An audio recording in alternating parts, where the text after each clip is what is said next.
It is a hot summer Wednesday afternoon in downtown Cincinnati, and we welcome you to Great American Ballpark. The finale of this three-game series, the end of a 9-game homestand, and the Reds are looking to try and finish off the Cubs in a series sweep. And hi again, everybody. Alongside Chris Welsh, I'm Tom Brenneman. Great to have you with us. Bronson Arroyo had 3 straight starts. We wondered if something was bothering him when we were in Philadelphia. Indeed, he was having back issues. But after an epidural and another bad start in Atlanta, a little better the last time out. Well, much better, actually. Tommy went 6 innings against the Dodgers his last time out. Maybe it was just the month of May for Arroyo because he was 0-3 in the month of May. But the last time out against the Los Angeles Dodgers, pitched very good baseball. The Reds needed him very badly. Their bullpen was wasted. And he went out there and gave him a good, strong outing. And when Arroyo doesn't feel bad, I mean, he's going to do that for you. He's a battler. He's never missed a start. And I think that has something to do with him having a bad May because he probably forced himself into some games that he shouldn't have been pitching. But he's better now. Expect a good outing today. And maybe the Reds can just sneak one by the Cubs and get out of town with a sweep. Would be a great way to finish off a homestand after the disappointing weekend. A sweep today makes it 6-3 on it. First pitch coming up next.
State Farm agents are there when you need them. Find an agent or get a quote at statefarm.com.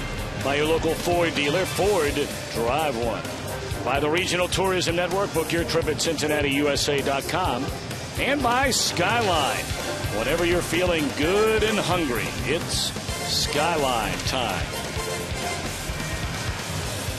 Well, it is a steamy afternoon. No two ways about it here in downtown Cincinnati. Reds have taken the field. And looking for the series sweep over Mike Quaddy's Cubs. His lineup, a lot of changes. Fukudomi in right field. Barney moves over to short. Blake DeWitt back in at second base. Carlos Pena, the first baseman. Aramis Ramirez at third. Brad Snyder to start in left. And a ladder third of Tony Campana, Coy Hill, and Ryan Dempster. And reason number one for all the changes, Chris Welsh, is the career numbers for Bronson Arroyo against the Chicago Cubs. A 9-7 record with a 2.7 ERA. He has really dominated this team, going all the way back to 2007 in particular. Well, you know, Tom, maybe the reason for that is the fact that they've been overly right-handed from the hitting department for so long. But most of their better hitters are all right-handers, and they have been for years. And you know how Bronson Arroyo with that sidewinding delivery can be very tough against right-handed hitters. That's probably the main reason. All right, Fukudome to lead things off, and he takes high ball one, and we're underway. Doug Eddings behind the balls and strikes tonight. Vic Carapaz at first, Dana DeMuth at second, and Paul Nauert, the umpire, at third. 1-1 to Fukudome, a .304 batter, a couple of home runs and 6 knocked in. Went 0 for 4 here last night after collecting 3 hits in the series opener.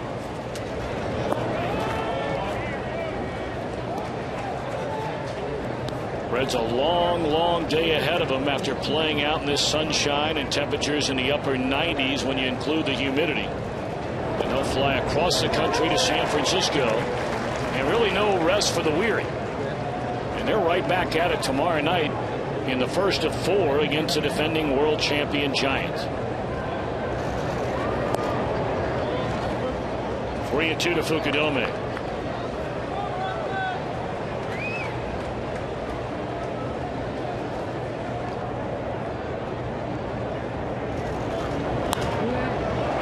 The middle, Giannis gets to it, the pirouette, the throw, and a pick out of the dirt by Votto.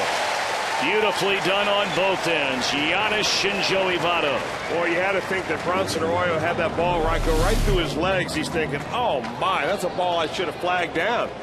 But it got there, and then how about Paul Giannis behind him? You talk about a big pick-me-up right there. You want to save your energy, throw as few pitches as possible in a ball game like today when it's 98 degrees or thereabouts. And that's a good way to do it, is to put the ball in play and have your shortstop do some work for you. It's been a very impressive series for Darwin Barney. Chris, you talked a lot about him last night. First pitch swinging right at Cairo, and quickly 2 are out. Well, he's hunting for a fastball in the first pitch. He did not get one there. He got an off-speed pitch. But this kid comes out of the on-deck circle ready to swing the bat. And as a pitcher, you want to know that, so you can go after him early in the count with things that maybe he's not quite looking for. His over-aggressiveness right there has gotten him out very easily so far in the series, all but for the 3 hits he had last night. Reds on defense presented by Ford. Fred Lewis in a lineup in left field. Cairo and Giannis again on the left side of the infield. And a battery of Arroyo and Ryan Hanigan. Well, here is undeniably the hottest hitter in the Cub lineup right now, and was coming into the series, Blake DeWitt. He has started the last 2 games out in left field. He had 3 hits, 2 doubles, a run scored, an RBI last night after collecting 3 hits in 4 at-bats on Monday night. He has raised his batting average 77 points in the last 8 games alone. He has 13 hits in his last 30 at-bats. 3-0. You just have to wonder also whether moving him around in the field, second base one day, left field the next day, is going to have any effect on his offense, because right now he's swinging the bat very well. And what was impressive about him last night, he had 3 hits, 1 to each field. Spraying it all over the yard. Of course, he came over last year from the Dodgers in the Ted Lilly trade, and there's another rocket into right center field by DeWitt. Man, is he hot. I mean, everything just jumping off his bat right now. You know what, though, if you're Bronson Arroyo, it doesn't matter. You're 3-1 on this count. You're going to say, all right, but DeWitt's hitting the ball very well. He's not really a home run hitter, although in this ballpark today, everybody is. So you throw him a nice, low, down and away sinker, and DeWitt does very nicely with it. Even though that was a good pitcher's pitch, lower quadrant of the strike zone, hey, you give up a base hit, you keep your walks down. Well, now Carlos Pena, a guy certainly who can hit the ball out of any ballpark all over Major League Baseball, has 8 home runs, 3 of those 8 against the Reds this year, 27 batted in. We're just underway here in Cincinnati. And there's a bouncer to the right side. And Phillips will throw out Pena, and that's it. A hit a man left. Reds are coming up when we return.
And to give you all the details, let's check in with John Gum. It is a scorcher out here at the old ball yard today. Expect temperatures to be in the upper 80s here at game time. We'll see readings approach the mid-90s by the time the game wraps up later on this afternoon. Plenty of hazy sunshine all day long. Enjoy the game right here on Fox Sports Ohio. All right, John, thank you so much. Here's a Red starting lineup under manager Dusty Baker. Drew Stubbs, Brandon Phillips, and Joey Votto to start it. Jay Bruce in a cleanup spot. Miguel Cairo, a grand slam here last night. He's at third, and Fred Lewis in left with a latter third of Ryan Hannigan, Paul Janisch, and Bronson Arroyo against a one-time Red. He's been an all-star for the Marlins. He's been an all-star for the Cubs. He was their opening day starter, in fact, this year. Ryan Dempster. Ryan Dempster, 1 game under 500 on the season, also 1 game under 500 on his career. 106 wins against 107 losses. Having kind of a tough year this year after leading the Cubs last year in wins, innings pitched, and strikeouts.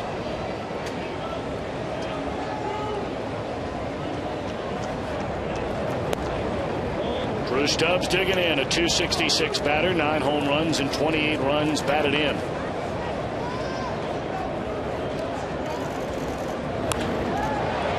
Liner right at the shortstop, Darwin Barner. Well, Stubbs put that ball obviously in play, not striking out. And our Farmers Insurance report card really zeroes in on a very interesting stat, Chris, on balls put in play. In other words, he makes contact. Yeah, what you have to know is what the major league average is, and it's somewhere around the 290 mark for that. So when Drew Stubbs puts a ball in play and he's hitting 355, one of two things happens. Number one, either he's hitting in very good luck or he's hitting a lot of line drives that fielders can't pick up. And that's probably the best way to describe Drew Stubbs. When he does put the ball in play, he gets on base, and that's why he ought to really think about doing something to cut down those strikeouts. That's the only thing right now keeping Drew Stubbs from being a superstar player. So 0-1 the count on Brandon Phillips. Ryan Dempster has had a very good career, and he's had to overcome some major obstacles, as many of you are probably aware. He began his year with the Marlins, his career, where he wound up making an all-star team with them, then had a lot of arm problems after he came to Cincinnati and had a couple of different surgeries, but came all the way back, and really since joining the Cubs, he has been among the top 10, 12 pitchers probably in the entire National League. Well, he's been a reliever and he's been a starter. Has more than 85 wins or 85 saves, that is, as a closer. You know, it was interesting because when he was with the Reds, Ryan Dempster was a pretty good pitcher. They got him from the Florida Marlins. He had been an all-star. He was a hard thrower, low to mid-90s. And then he hurt his arm and had Tommy John surgery. Well, the Reds spent the time and the money to rehab him, but they didn't offer him a contract in time. And the Cubs came in and they offered him a $500,000 contract, and Ryan Dempster snapped it up. And then he went on to the Cubs and become one of the best pitchers in the league. And I say that because it's around draft time. It was a brilliant move by the Cubs, because here they had a guy who had been an all-star in the major leagues, was still young. Tommy John surgery, usually you come back from that. And for $500,000, they got him. Where a lot of ball clubs are out there offering their first-round picks out of high school, maybe $1 million or $2 million, and they may never even get out of A-ball. So it worked out very good. It was a smart move by the Cubs. Some argue that it might be one of the last smart moves they've made, but he throws this ball right inside. Looks like it's Brandon Phillips on the hand. The second time on this homestand, Phillips has been hit. This one appeared to get him in the left hand. That's the one he's over there shaking. Well, you can see why Brandon will get hit in the hand fairly often. He ought to think about maybe using those gloves or some protecting around the hand and the wrist area, because he doesn't really get that hand out of the way. I mean, he's thinking about going after that pitch right up until the last second. That looked maybe like it pinched more of the skin down around the knob of the bat. Phillips bouncing around. He takes off, and there's a fly ball hit down the left field line and out of play. But Phillips could have crawled to steal that base right there if Votto doesn't swing. Let's take a look at Chicago on defense, brought to you by Ford. First start in the series for Brad Snyder out in left field. They bring Barney from second to short, DeWitt in from left to play second. And the first start of the series for Coy Hill, who's been backing up Giovanni Soto.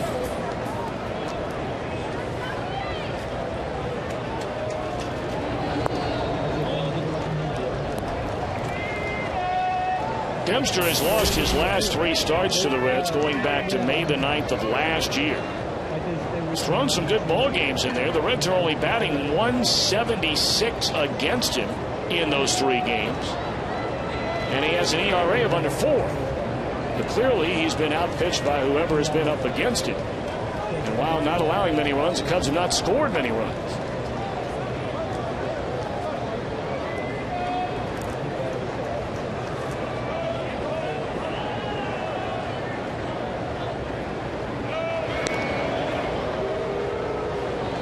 Cubs were thinking the month of May that Dempster had finally turned the corner. His first 6 starts of the year, he gave up 6, 5, 4, 5, 7, and 7. That was April. And his ERA was almost 10. That was a surprise because he had a pretty good spring. And they really thought he would come out of the gate very strong. That'll get through into right field, a base hit, and Phillips will make the turn. He'll advance on to third, so the Reds have him on the corners with only 1 out here in the opening inning against Dempster. Well, things going right for the Reds right now. Brandon Phillips gets on base via the hit batter. And that little ground ball, which if it's a few feet either way, it's a ground ball, probably a double play. But it's right beyond the diving DeWitt at second. Carlos Pena couldn't flag it down or even put a glove on it, so the Reds have something going now on the corners.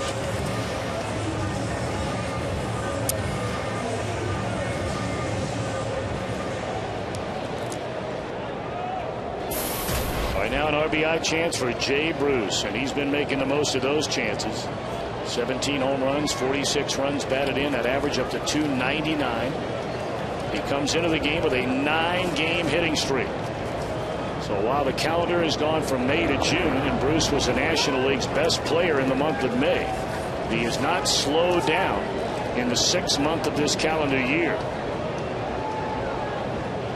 During the 9-game hit streak, a .412 batter, and has a hit in 18 of his last 19 games overall. 1-1. Well, this is where Jay Bruce, and as hot as he is right now, can be very patient. He can really wait for his pitch against Ryan Dempster, knowing full well that Dempster has to come to him. You don't want to load the bases up for a guy that hit a grand slam last night.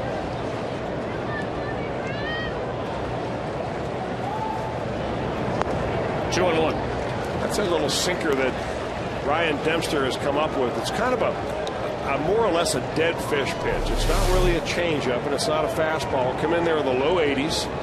It's supposed to look like a fastball, then just dive away from a left-hander.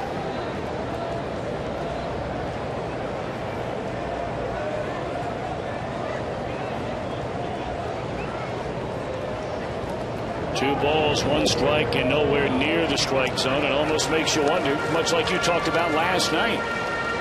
You know, if you're just going to take your chances with a right-handed batter in this inning, even with the bases loaded. Yeah, early in the game, though, you hate to think that you're going to want to load the bases because you never know what happens. But it may just be one of these situations where he just does not feel comfortable about throwing to Jay Bruce. Or at least he's worried about making a mistake right now when he's missed outside the zone. 3-1. And nowhere near the strike zone again, so they are loaded here in the Cincinnati first inning. And guess who's coming up? You know what he did with the bases loaded here last night? Talking about Miguel Cairo. He clubbed his 2nd career grand slam.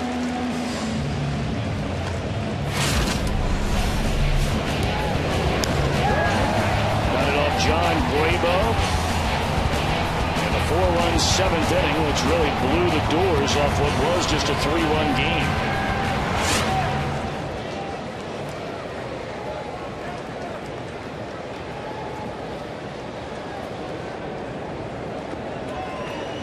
Three batters in a row have reached. Phillips hit by a pitch, went to third on a single by Votto. The walk now to Bruce, and Cairo waiting. He was thinking about his 3rd grand slam with that cut. Pretty good idea, really. You got to figure bases loaded. He's going to come after you, the pitcher is, and probably give you something to hit on the first pitch.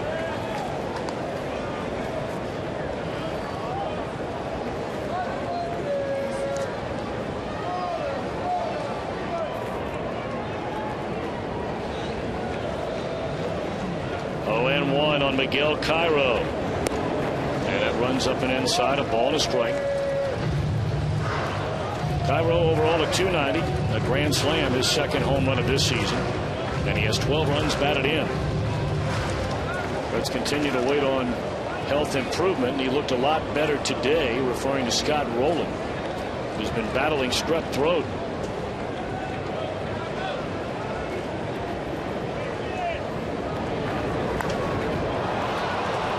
This will not bring in a run. The infield fly rule in effect here, and that's a big second out for Ryan Dempster. Yeah, he got away with one right there. You may have seen where Coy Hill wanted that pitch. Right before the pitch, Coy Hill's patting his glove on the dirt, saying, hey, give it to me right down here. He wants it down this way somewhere, and as it turns out, it gets up and kind of jams Miguel Cairo a little bit and unable to get it out of the infield. Boy, this would be a wasted opportunity if Freddie Lewis can't convert.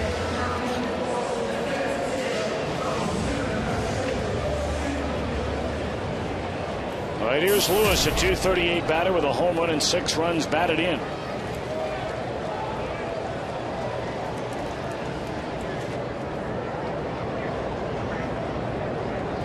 Dempster will continue to work out of the stretch. And there's strike one right down the middle.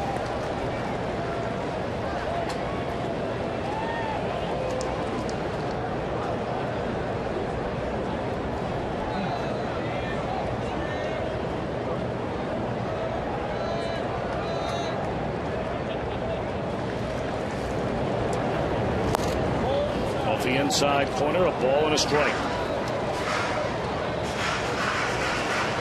Johnny Gomes, of course, has started the last couple of nights. 2 nights ago, he had a big time of it, driving in 4 runs.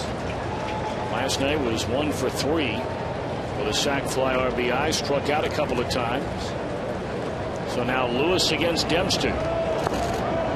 Good eye, 2 balls and a strike.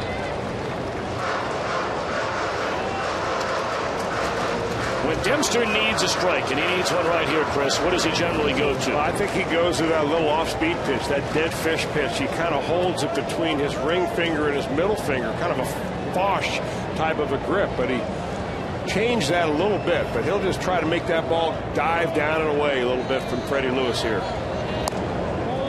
He went with a fastball, and a good one there. He just off the plate. Well, now you got to make sure if you're Lewis here. I mean, you're in a prime position. All the pressure clearly on the man on the mound, behind in the count, 3-1 with the bases loaded. Freddie ought to think about left center field with this pitch, because Ryan Dempster will run it away from him. Pulled down to Pena, having a hard time finding it. He finally does, and the inning is over, so the Reds squander a huge chance in the first inning. Had him loaded with 1 out and failed to score.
Lines are brought to you by Elk & Elk, serious lawyers for serious injuries, and it's the upcoming road trip.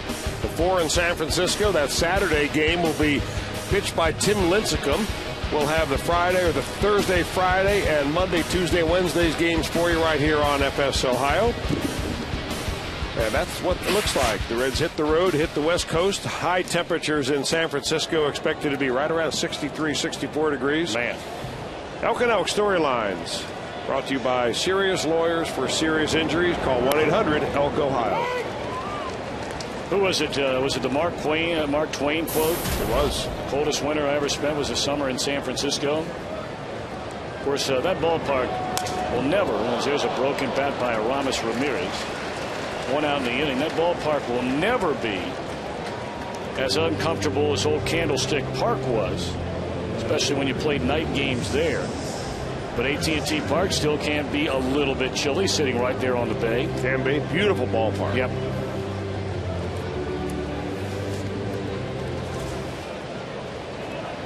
Had a big crowd last night. They lost a game very late in the game to the Washington Nationals. The Giants did. I went home and watched it last night. And I'll tell you what, of the 40,000 plus, they had a sellout. It didn't look like one person left right up into the very end of that ball game. They are enthusiastic about their World Series defending San Francisco Giants. You know, it's amazing. I mean, we think the Reds have done a lot of, falling behind early, rallying late to win. We saw a lot of that last year. Consider this. San Francisco this year has won 16 games at home.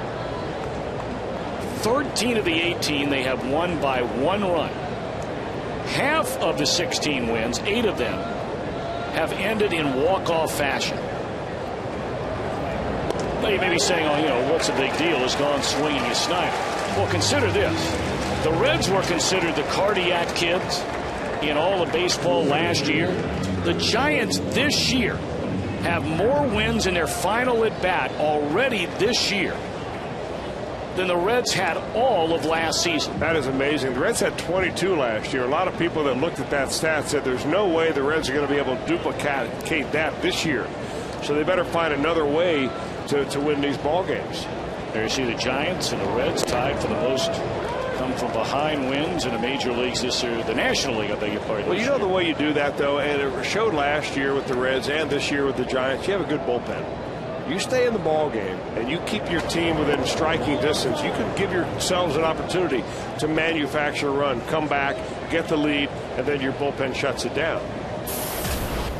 You can't do it without those arms out in the pen.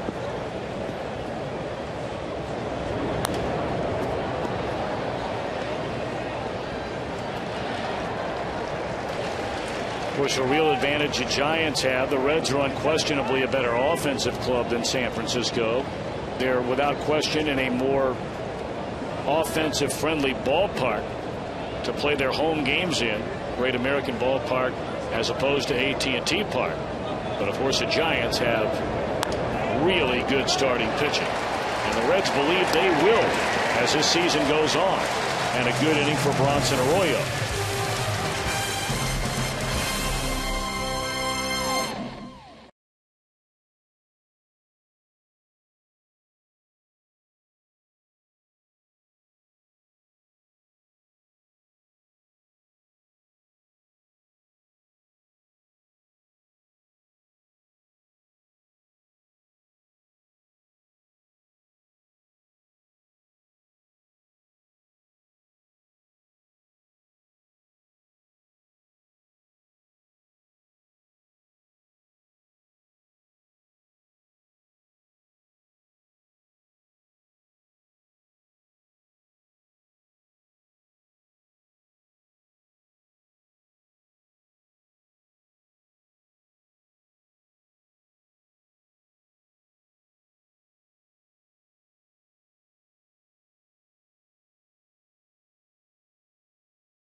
If a player hits a Toyota sign out in right center field today, William Scott Staverman of Lebanon, Ohio, who currently owns a 2011 RAV4, will win the beautiful new Tundra. There you see it, where you can check it out every day here at Great American Ballpark, and you can register for your chance to win it at an upcoming game by seeing your Cincinnati or Northern Kentucky Toyota dealer.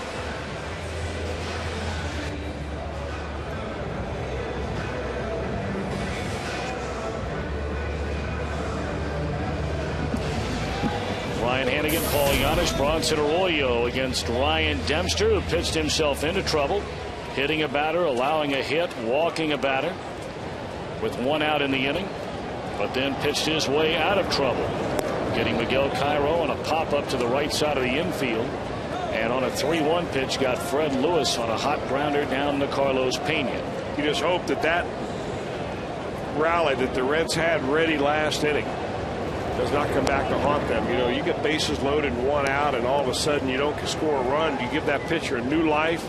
He gets his sea legs under him a little bit, and you're looking around for another rally sometime. The Reds are able to get out of one. The Cubs were able to get out of one. Now, Chris, I ask you all the time when we see Ryan Dempster, so for those of you that have heard this before, bear with us. But a lot of folks have not, and they wonder, what is Dempster doing moving around his glove there when he starts into his windup? Well, you know, he did that because he thought that at one time he was tipping his pitches. You know, nowadays these ball teams have scouts, they have interns, they study tape. They're looking for any little thing that a pitcher might do to indicate what pitch he's throwing, and they pass it on to the hitter, so you're tipping your pitches. In order not to worry about that at all, that's all he does. Barney gobbles it up, throws on to first to retire Hannigan. You're ready for the Reds action 30 minutes before every game with Reds Live on Fox Sports Ohio. Reds Live is everything a Reds fan needs to get ready for the game. Reds Live with Jeff Pecoro and Jim Day, presented by Ray St. Clair Roofing. And of course, out in San Francisco, you'll be a big part of Reds Live with Chris's checklist leading up to the first pitch every night. I shouldn't say every night. We're only doing the first two games of that series here on Fox Sports Ohio. Paul Giannis, another bouncing ball at Barney, and they're 2 away in the inning. We'll have tomorrow night's game for you, and of course with a time difference, you have to stay up late with us the next couple of nights on Thursday and Friday. 10:15 the first pitch. Reds Live at 9:30 both Thursday and Friday nights. Saturday will be a Fox Saturday Baseball Game of the Week telecast. Check local listings for the local Fox affiliate wherever you may be watching. And then on Sunday, Reds will be a part of Sunday Night Baseball and start at 8:05.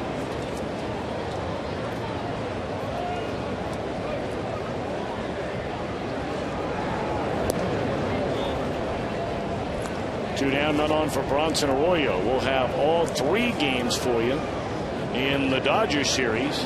Late night starts on Monday and Tuesday, and a late afternoon game Eastern time on Wednesday.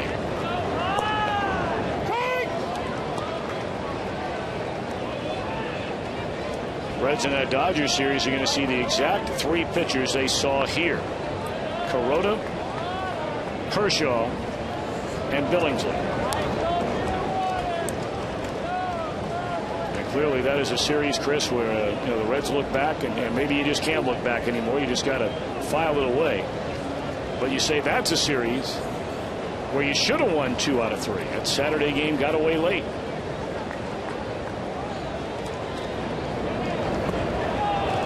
1-2-3 for Ryan Dempster. That's his first strikeout. We've played 2 and we're scoreless.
And right now Scott is a little hurt, and I got to do my job. We all got to contribute to playing the game the right way and trying to get some wins. And right now we're gonna go tomorrow with the for the sweet, and hopefully we're going the road and good mood.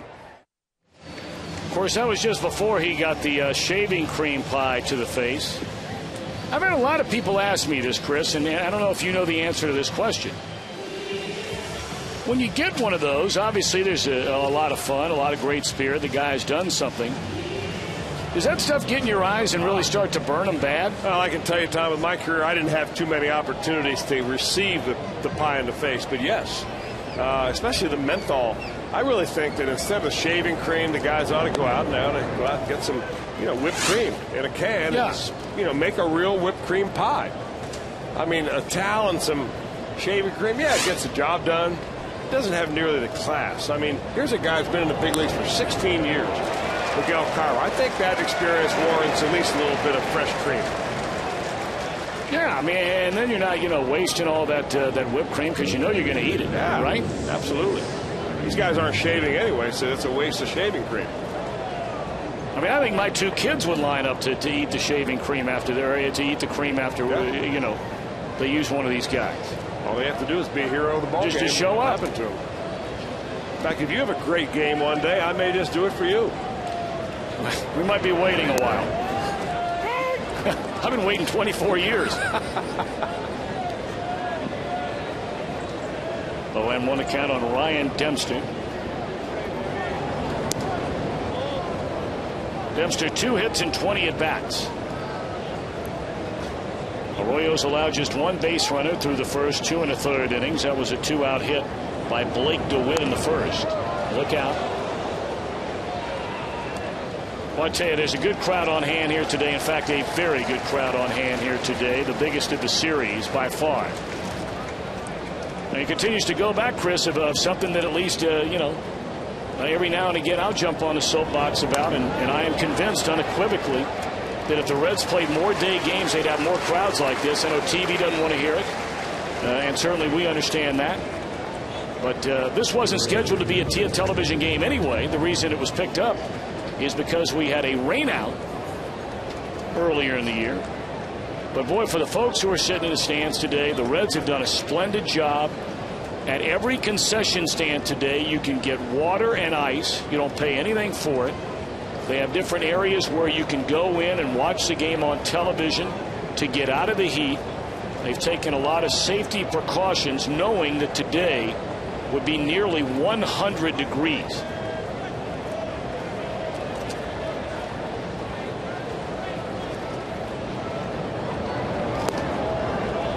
That's a big crowd, though. You're exactly right about that. And this is probably the first of these businessman special that have happened here where the kids are already out of school. Yep. I mean, a lot of different schools. Some are out earlier in May and some mid-May and so on. But now that we're into June and just about into the second week of June, you can bet just about everybody's out of school. So that's a good place to bring the kids on a day. One of the Reds employees up here earlier, the only school district that I heard about just today that's not out, and I know it's not the only one, but the kids up in Wyoming. Maybe that's why the schools are so good up there. I think they go year-round, don't they? That's in the air, right center field. That'll back up Jay Bruce, and Arroyo back-to-back 1, 2, 3 innings. Middle of the third, Reds have the top of the order coming up in a scoreless game.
Hardest road from a draft pick to the big leagues. Football, hockey, baseball, basketball. Chris Welsh. Text 1, 2, 3, or 4 to 37664. We remind you standard rates do apply. I don't know. Baseball, I would presume. I would think, don't you go right from college to the NBA and to the NFL? Normally, there's no minor leagues. Right. They do have minor leagues, obviously, in hockey. But I would say they'd have to be baseball, given the fact that there are, 4 or 5 different levels of minor league baseball you can play in before you ever get a sniff of the big leagues. Unless you're like a guy like Mike Leake, and you just go right from college to the big leagues and pass go and start pitching up here.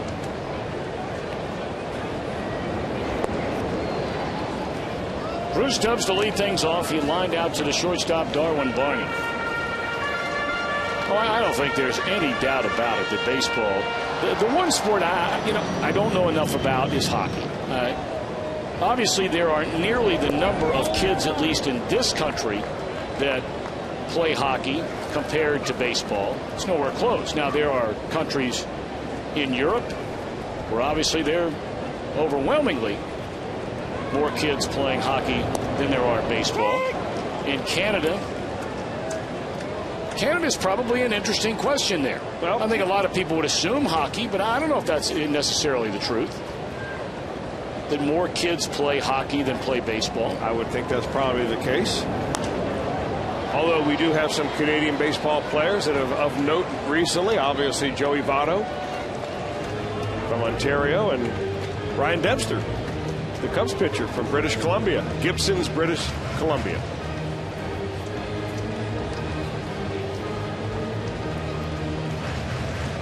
You've got the IHL. You've got all kinds of different minor leagues of hockey, developmental leagues, minor league systems that teams have, exactly like baseball. Take that. And that'll fall in a base hit by Stubbs. So the first time up, he hits a missile right at the shortstop. This time he breaks his bat and it barely gets out of the infield. The second one's a hit. Well, the important thing is for him to put the ball in play. As we showed you early on in the show, when he does put the ball in play, his batting average is .355. So it's so important for him to make contact. Plus, with his speed, you get him on first base. Everybody gets a little bit nervous now. You bring the infield in a couple of steps.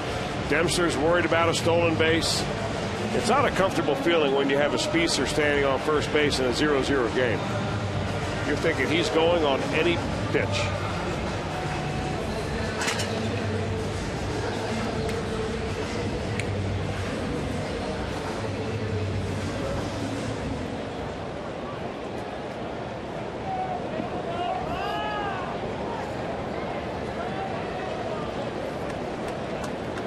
Through 17 of 19 in stolen base attempts, and now Brandon Phillips. He was hit by a pitch his first time up.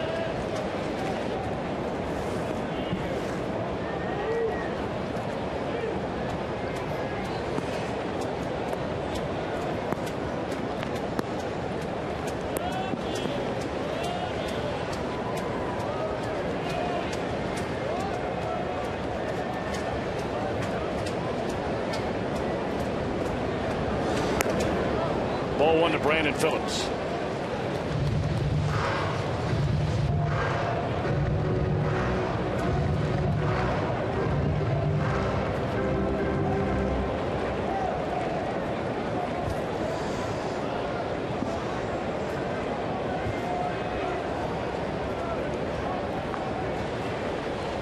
Stubbs pretty good lead over there, held on by Pena. And Dempster to the plate, and again it's high to Brandon Phillips. 2 balls and no strikes.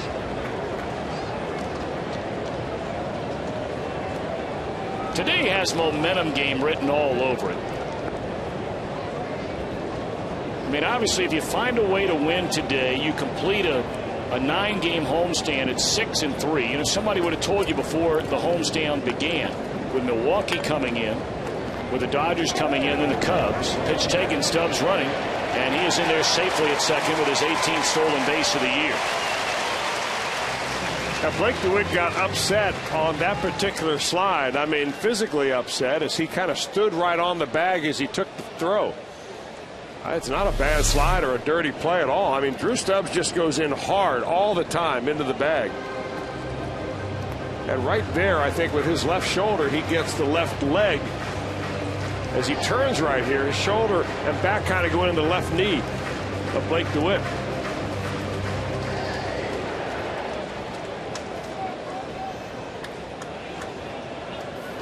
I mean, if you're standing right in front of the bag, what do you really expect? He might be getting like left field just a little bit better.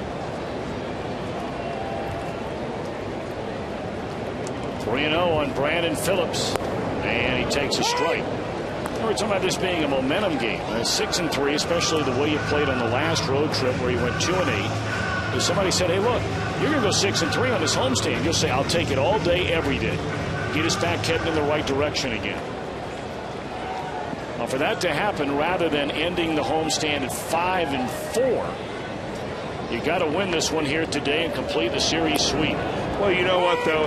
Look at the two teams. They're going in completely opposite directions. The Reds still feel like they're right in the mix of things in the Central Division. The Cubs are what? 13 games under 500.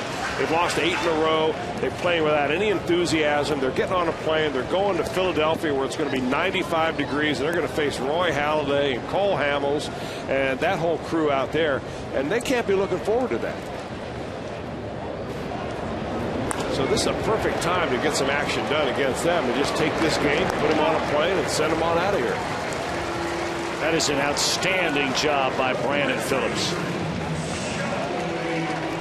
He waited, giving Stubbs a chance to steal the base early in the at-bat, and then gives himself up there to advance a runner onto third. So now it's so easy for Joey Votto to come up here and drive that run in. All he needs is a fly ball into the outfield. The Cubs are going to give him the run on a ground ball to anybody but Aramis Ramirez at third.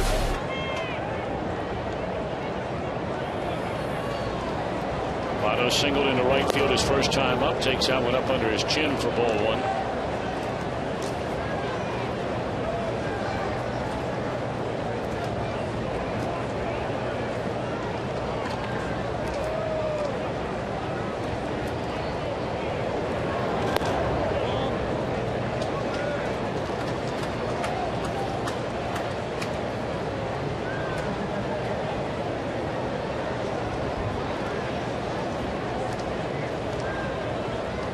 Out of 17 times this year for Votto.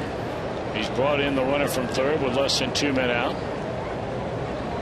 Trying to improve upon that number, and the 2-0 pitch is fouled off to the third base side. 2-1. Hey, Reds fans, if you are in the restaurant industry, well, let JTM Food Group help you with great tasting products for your menu, inspired solutions, and better results. JTM. JTM right there over at Joe Nuxall's golf tournament the other day. Yeah. Providing all the food. They're a big sponsor of the Nuxall Foundation. That's a fun event. They're going to be out here, too. We're going to get Michael Pickett, that JTM chuck wagon, to come out here and feed the crew a couple of times this summer, as they always do. Very nice of them to do that. I think we're going to see Tony Moss himself, Mr. T of JTM, out in Los Angeles. Really? Yeah. Very nice. Making a West Coast trip to check out the Reds as they head out to play the Dodgers. Well, that's a good pitch right there by Dempster. Votto couldn't pull the trigger. Well, he's looking for a strikeout right here. And in this type of situation, not an easy thing to do for a pitcher, especially a guy that doesn't have overpowering stuff.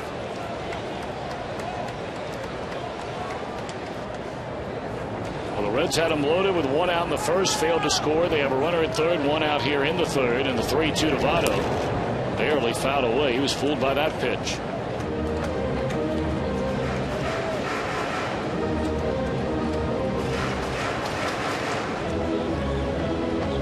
Cardinals had Monday off, traveling down to Houston after finishing off these Cubs in a 3-game weekend sweep.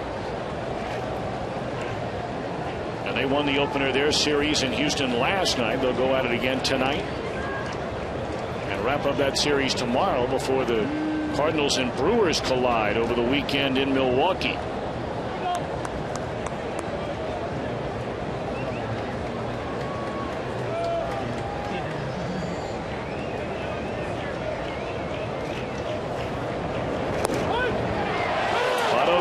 looking, and he knew it.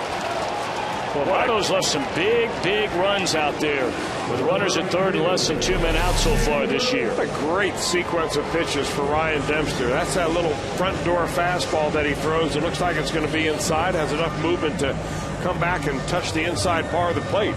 Our Expo look at it, presented to you by Performance Honda.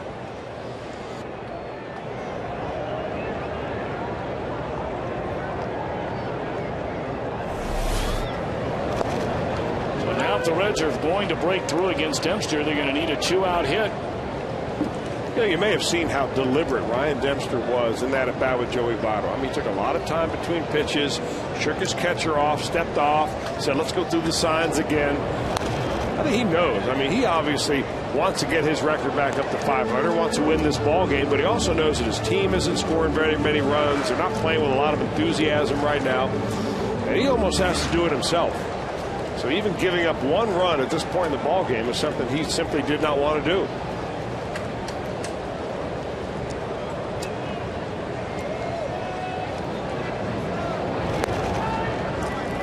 1 ball and 2 strikes on Jay Bruce, who drew a walk his first time up. No score. We're in the bottom of the 3rd inning. You know, Tom, I don't know about you, but I really like this alignment of having Joey Votto and then Jay Bruce. 2 tough left-handers, especially facing a right-handed starter. I know a lot of managers like to go lefty-righty, you know, for later in the game when that other manager can bring in a left-handed relief specialist, you know, you can break them up a little bit. But I really like the idea of having those left-handers in there to make it tough on the starter. Get him out of there sooner the better, and that way you worry about the relievers later on. And it's not easy for Ryan Dempster first to get Joey Votto out, to concentrate the way he did, then have to come and face Jay Bruce. Especially with Bruce as hot as he is.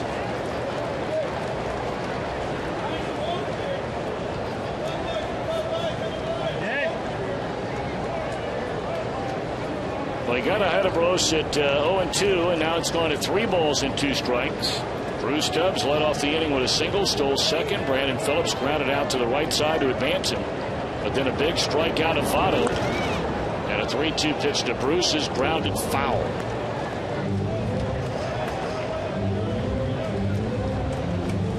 Chris has touched upon it already. I mean, Dempster will compete. There are very few guys in this league that will give you more of what they have, everything they have, than Ryan Dempster.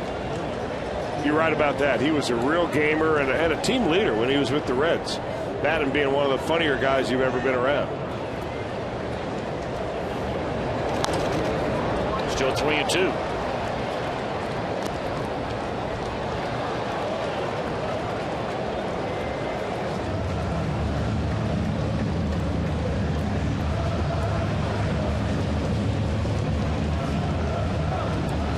Today is quite similar in terms of the weather to what we had here on Saturday afternoon. The primary difference, and it's a significant difference, is the game on Saturday didn't start till 4 o'clock in the afternoon.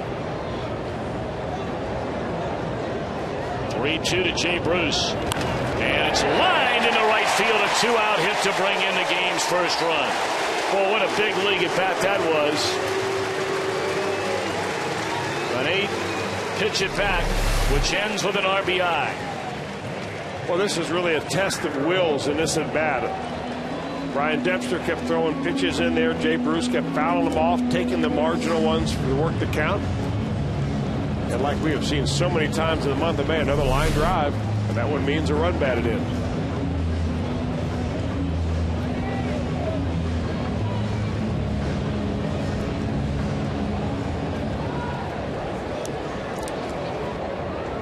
So now Miguel Cairo. Cairo popped up to the second baseman DeWitt with the bases loaded and 1 out in the first inning.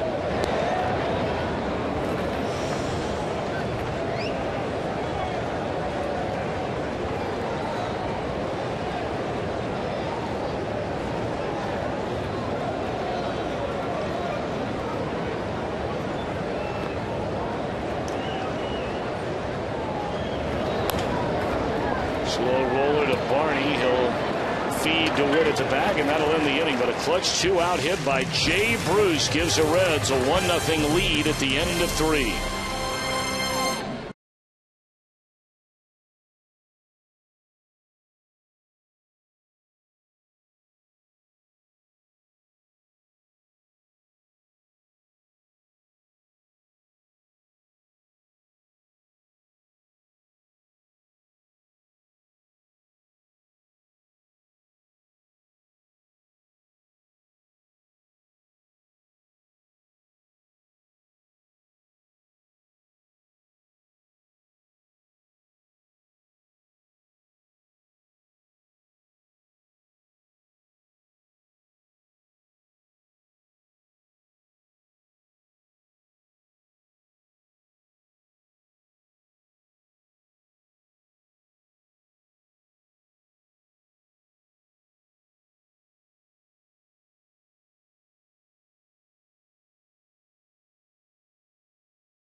Proudly serving America's restaurants, schools, retailers, and our military around the world, JTM Food Group. By your Cincinnati and Northern Kentucky Toyota dealers. By Geico, 15 minutes could save you 15% or more on car insurance. Visit geico.com or call 1-800-947-AUTO. And by Blue Rhino, ready to grill? Grab a Rhino. Visit bluerhino.com. Bronson Arroyo given a 1-0 lead. Cubs come to bat here in the top of the 4th inning. They've had one base runner through the front 3. And that was a 2-out single in the opening inning by Blake DeWitt. Here's Barney. He grounded out on the very first pitch in his first at bat to the third baseman Miguel Cairo.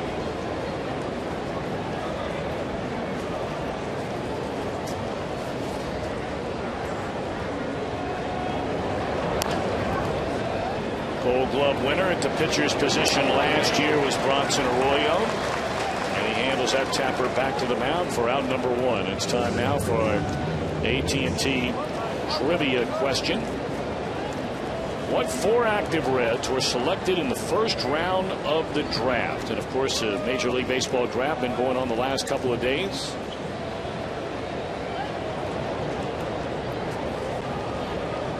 Now, this doesn't necessarily mean that all of these players were drafted in the first round by the Reds. But of the 4 players on the team right now, 4 number 1 picks, who are they?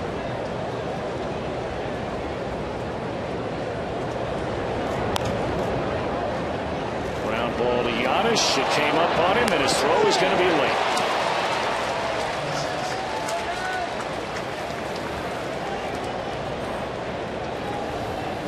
Looked like a nice, easy play for Paul Giannis. Blake DeWitt finally has a slow bat right there as he slows the ball down to hit an off-speed pitch and just a little temporary bobble.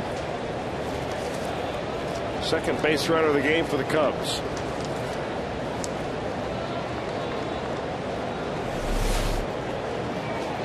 Shortstop position has a very high error total for the Reds so far this year. Both Giannis and Renteria, each with 6 errors. That's something we really did not expect to see, especially from Paul Giannis.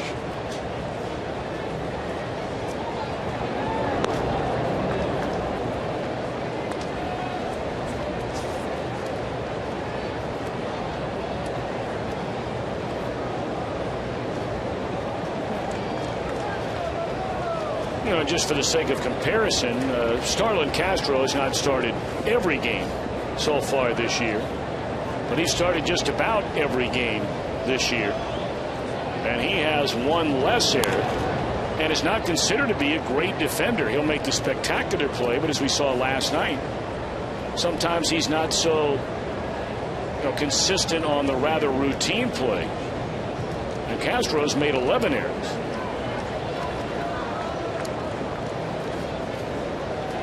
As his career goes on, Castro will become one of the better defenders at shortstop in the league, and Paul Giannis is already there.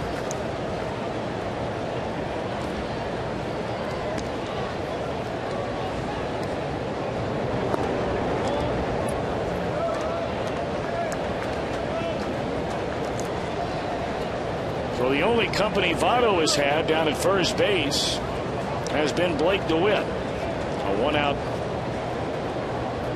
trip to first after the error by Giannis here in the 4th inning. That followed the single to right center by DeWitt in the first. The only 2 base runners today against Bronson Arroyo. Good pitch on the outside corner to even the count.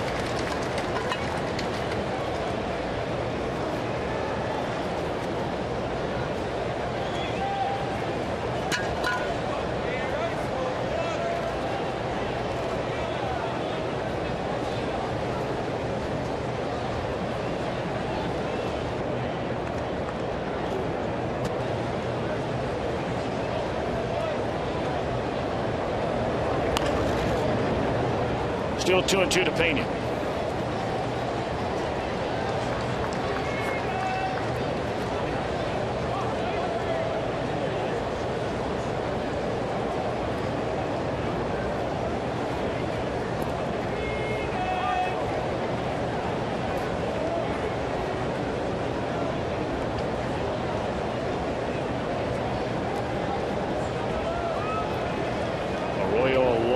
walk in. Pena waiting on him, and now Bronson okays a sign from Hannigan. Sounded like he broke his bat, but apparently not. Pena not even checking it.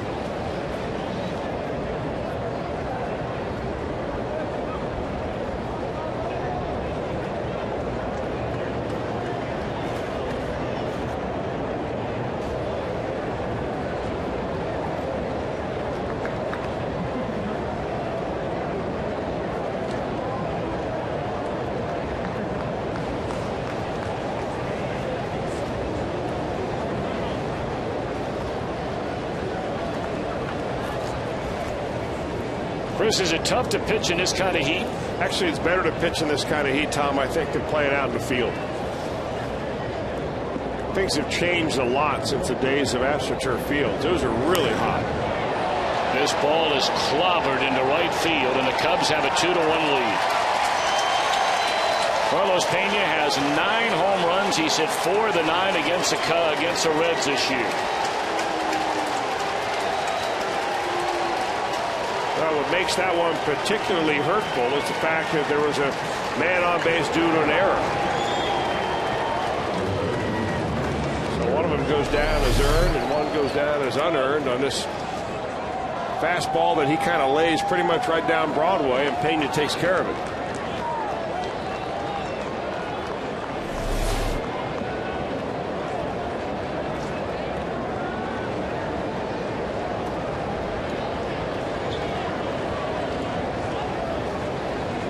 So a 2-1 ball game, and this one's in the air, well hit into left field off the bat of Aramis Ramirez. It is 3-1. He got a curveball. Ramirez did a slow first pitch hook from Bronson Arroyo, and he was looking for it right from the time that he stepped out of the dugout. I mean, he didn't even have to double clutch. He's waiting in there thinking, all right, I faced Arroyo enough to know he's already hit a line drive for an out today. Aramis Ramirez has. I'm looking curveball right here. He just jumps all over it. That is only the 3rd home run Ramirez has hit this season.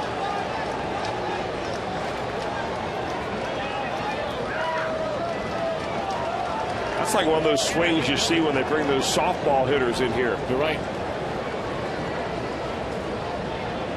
fact, that was a high arc softball pitch that Arroyo dropped on him right there. Well, now all of a sudden that 1-0 lead has vanished. Arroyo sailing right along. Giannis commits the error with 1 out and nobody on. Arroyo pitches out of the stretch for the first time since the first inning. Had a good battle with Pena before he launches one to the seats in right. And then a first pitch home run by Aramis Ramirez.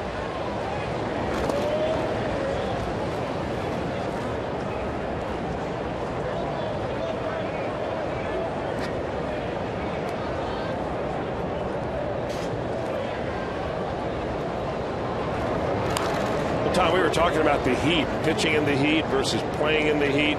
You know, back in the days of AstroTurf, the coolest place on the field was the pitching mound. It was the only place where you weren't standing on burning plastic. And anytime there was a pitching change made, all the infielders would come in just to get their feet off the AstroTurf for a while.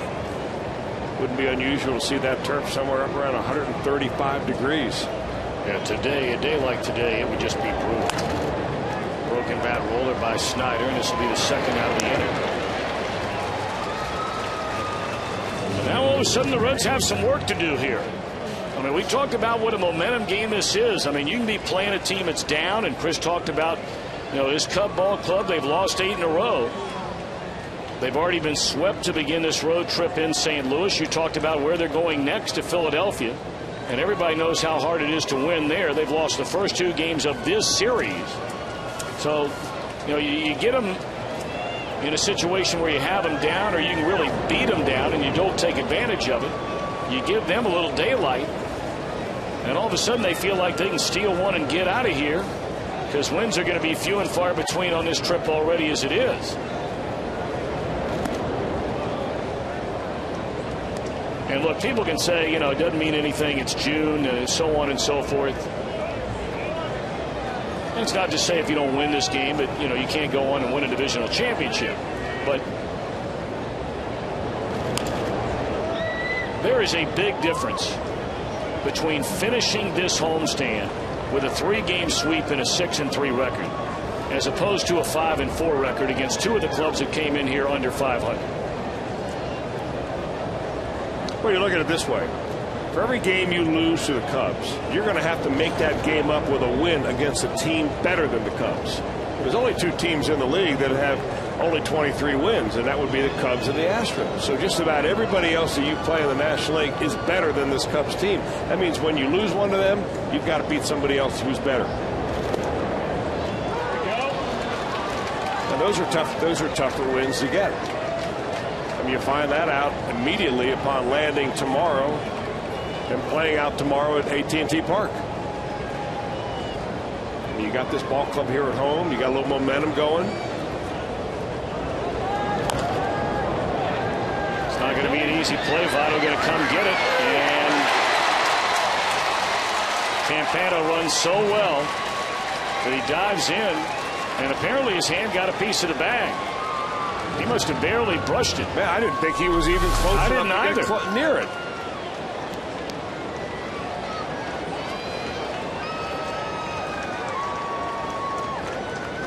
What a great play by Campana right there.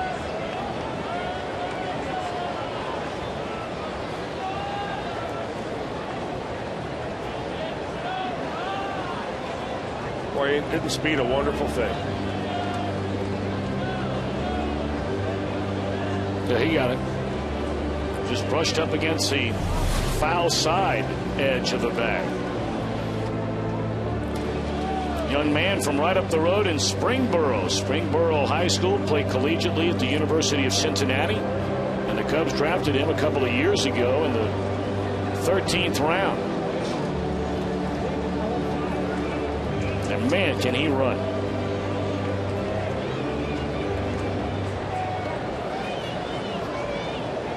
So the inning continues. Cubs had 1 hit in the first 3 innings. They have 2 home runs and now an infield hit here in the 4th, and they scored 3 times. Coy Hill, the batter.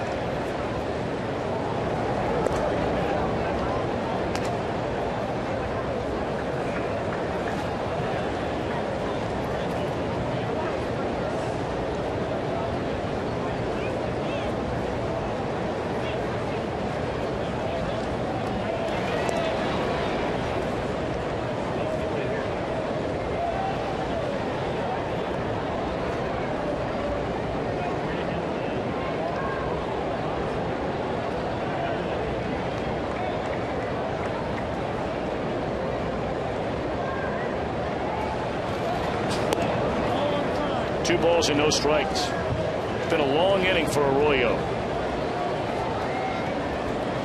This inning should have began with 2 outs and nobody on. But an error allowed DeWitt to reach. Pena the home run. Ramirez a home run. An out later, an infield hit by Campana. And it's 2-0 to Coy Hill.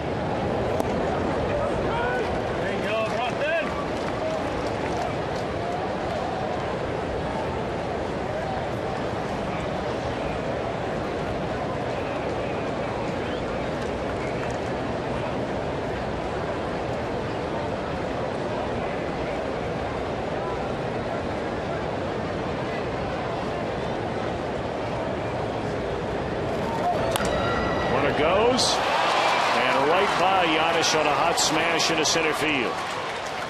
So the Cubs play hit and run with Coy Hill, and now all of a sudden things are getting a little dicey, even with a pitcher coming up. Already a 3-1 lead. But Campana had a nice jump right there, and he was going to get that base stolen. You see that Paul Giannis was the guy who was going to cover. He tried to get back in time, but that ball was hit very sharply by Coy Hill. The Cubs are doing everything the Reds seemed to do that they were going to be able to do back in the first inning against Ryan Dempster. All of a sudden they've got Arroyo on the ropes.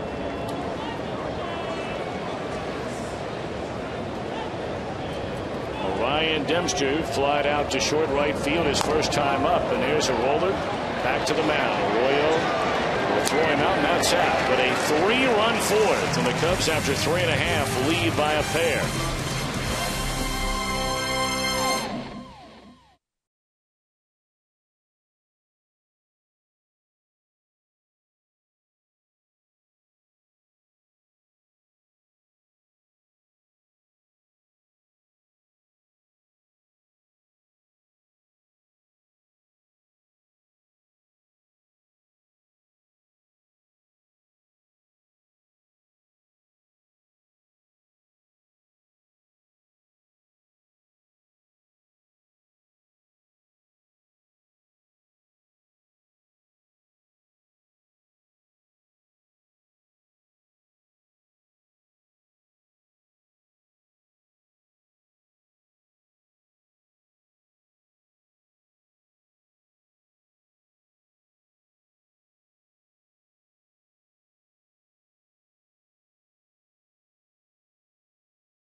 Take on the New York Yankees. That's on the next homestand, June 20th, 21st, and 22nd, presented by Cincinnati Bell. There are some tickets remaining at 381-REDS, or visit reds.com.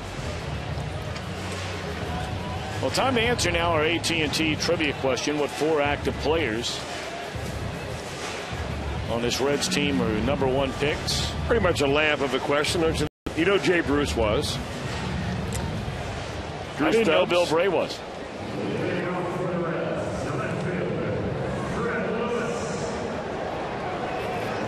I thought Brandon Phillips was the first-round pick, wasn't he? Second-round pick? I didn't know Bray was. That was by the Montreal Expos. About Homer Bailey. I guess Homer Bailey's on the DL, so he wouldn't count. So I'd have missed a layup. Yeah. Apparently you would have too. I did. With a left hand, no. Now Joey Votto was a supplemental round pick, right? No, second. I think he was a second-round pick. Straight second? Yeah. And I believe Scott Rowland, was he a second or a third, Rowland? I believe he was a second-round pick by the Philadelphia Phillies. Yep. Fred Lewis was also a second-round pick.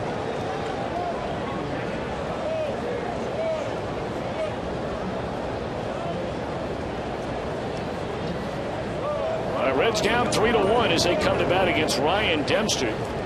Dempster worked out of a bases-loaded 1-out jam in the first inning.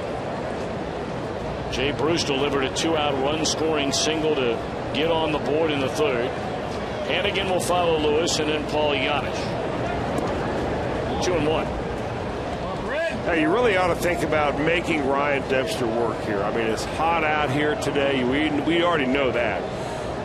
And there's no reason to go up there and start hacking at the first pitch. That's what these guys want you to do, is to, you know, they're pitching to contact. They're hoping that you go up there and you're going to hit one of the first 2 or 3 pitches and get them out of there with a 10 or 12 pitch inning.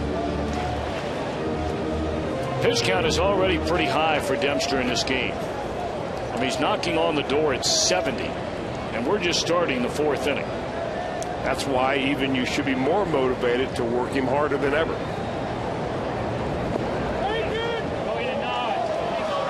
Strike 3 to Lewis. He has something to say to the home plate umpire Doug Innings. It doesn't matter what he has to say, he's out. Well, you know, he probably did go on it, but what most batters want you to do is at least check down to third base and get a second opinion. Remember, it's not where the bat ends up, it's not where your wrists are or where the head of the bat goes past the ball or the plate or anything like that. It's whether, in the umpire's opinion, you made an attempt to swing at the ball. And looking at that replay, it didn't look like Lewis did. But that's why I asked for a second opinion. Yep. Well, here's Ryan Hannigan. He grounded out to the shortstop. His only at bat today. 3 runs, 5 hits for Chicago. 1 run, 3 hits in air for the Reds.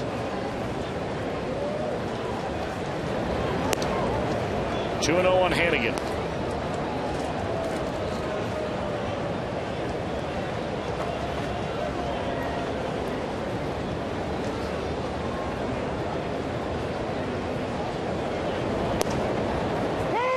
That's a borderline strike right there.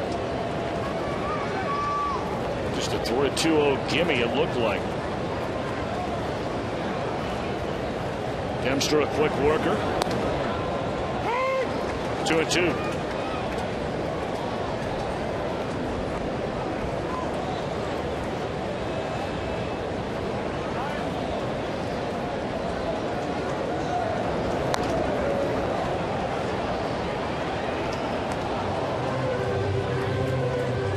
If I remember right, you had Ted Barrett on a CBS Tech Talk. Yeah, we did a whole series with Ted Barrett, and one of the particular instances we covered was the check swing call, how an umpire rates it. So we're going to have Ted comment on that in just a moment. He did a great job, Ted Barrett did. I mean, I asked him a lot of questions. I had some fans ask me questions about, just to clear up some rules. What is really a fair ground ball versus a foul ball? Give us a real definition of the strike zone, and that was a real eye-opener. I had a lot of high school coaches come up to me after that and say, wow, even I didn't know the strike zone. That check swing rule is an interesting one, too, especially the way the umpires interpret it. All right, let's see what Ted has to say about how umpires interpret the check swing. A lot of people, I hear them say, oh, he broke his wrist, he went past the midpoint, he went past the front of the plate. For me, I'm just looking to see if you offered it the pitch or not. And so one of the things that makes it so difficult is there are no things written in stone like that. And so it is the umpire's judgment. Good stuff. Total judgment call. But, you know, it still gets back to the situation. Now, take a look at Fred Lewis. Did he offer at the ball or not?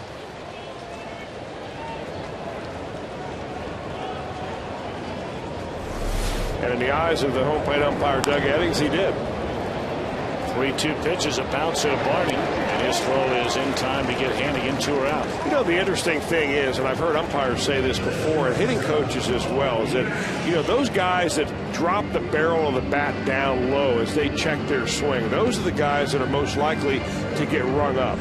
If you're able to keep the bat more upright, and you keep your wrist going, but you don't drop the barrel down, the longer you can keep that bat upright, the fewer times you're going to get rung up on a check swing. I think Barry Bonds was probably the best in the business at doing that. You know, after hearing, though, Ted Barrett explain that, and he made the point very, very concise and very clearly. There's nothing etched in stone as far as the rule book is concerned.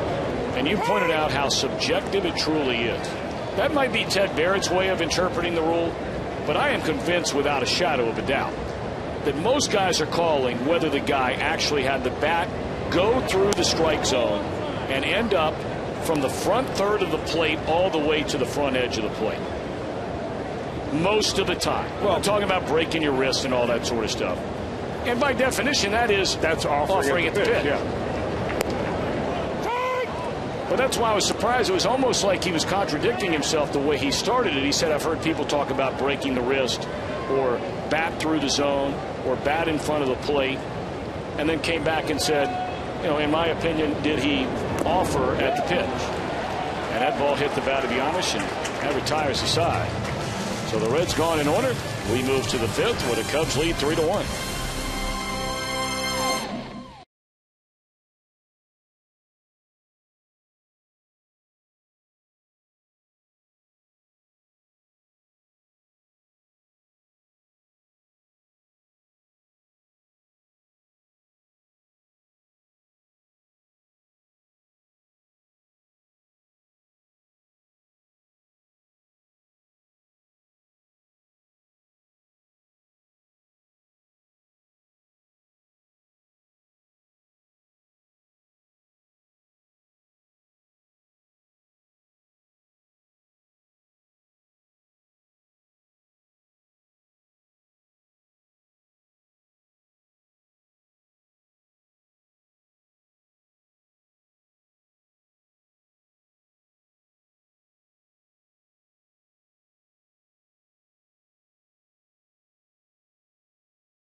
Authority of the Cincinnati Reds. It may not be reproduced or retransmitted in any form, and the accounts and descriptions of this game may not be disseminated without the express written consent of the Cincinnati Reds. Now going into play today, we take a look at the National League Central Division standings presented by Honda. The Reds are 2 games over the 500 mark, an even 5 behind the Cardinals. Cardinals lost 2 games in a row last week to the Giants, and they have not lost since. They've won 4 in a row. Milwaukee finally slowed down after a 4-game winning streak, losing the opener of a 3-game series against the Mets in New York by a 2-1 count. And the Reds trailing here 3-1 as the Cubs bat in the 5th inning. Top of the order, Fukudome on the ground and by Votto off his glove, and this will be 2 bases for Fukudome.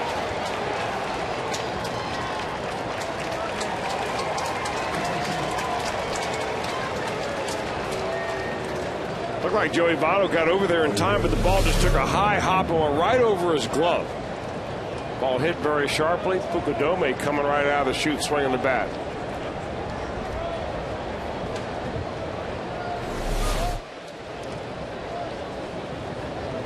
Well, we talked about Mike Quade and not a big believer in the bunt. The Reds are not so convinced about that.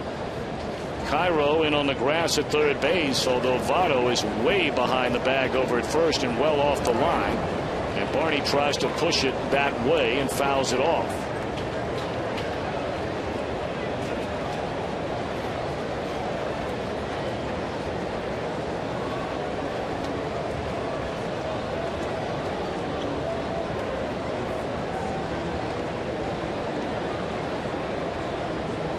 Cubs only had 1 hit in the first 3 innings against Bronson Arroyo, and now they have 5 hits in the last inning and a batter. Oh boy, they can't make it any easier than that. Runner now at third with nobody out. That'll be a pass ball on Ryan Hanigan. A very unusual one too. You don't see Ryan Hanigan maybe with 1 or 2 pass balls in the entire season. Sometimes that batter gets in there and he pulls the bat back and he has a tendency to screen the catcher a little bit. Ryan just didn't get that in the center of his glove.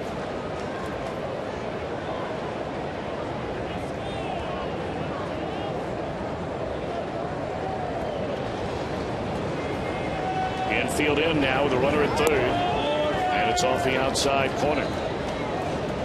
2-1 to Darwin Barney.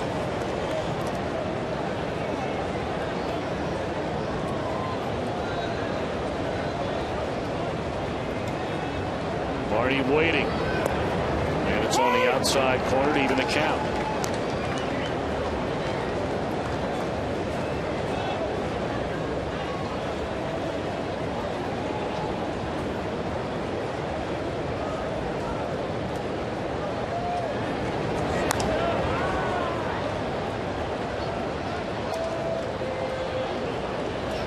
Well, we talked about it the last couple of nights.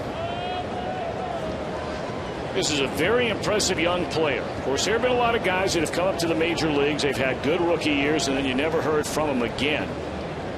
But a lot of those guys are more along the lines of the big sluggers where that's happened. Not necessarily players like Barney. This one popped up in a shallow right. It will not bring in the run. And that's a first out in the inning here for Bronson Arroyo. Barney should be a good player for a long time to come. He stays healthy. You know, the only thing we haven't seen out of Barney yet is go deep in the count and see how he really works the pitchers. He's a guy that really comes out of the dugout ready to swing the bat. If he's going to bat towards the top of the order, he's going to have to learn how to be a little more patient. Tough thing for a young player to do, but that's what his task is. Now the hottest hitter in this Cub lineup is Blake DeWitt. Reds infield still in. Runner at third, 1 out, and a ground ball to Phillips. Runner stays put, and 2 men are out in the inning. So 1 more out to go for Bronson Arroyo.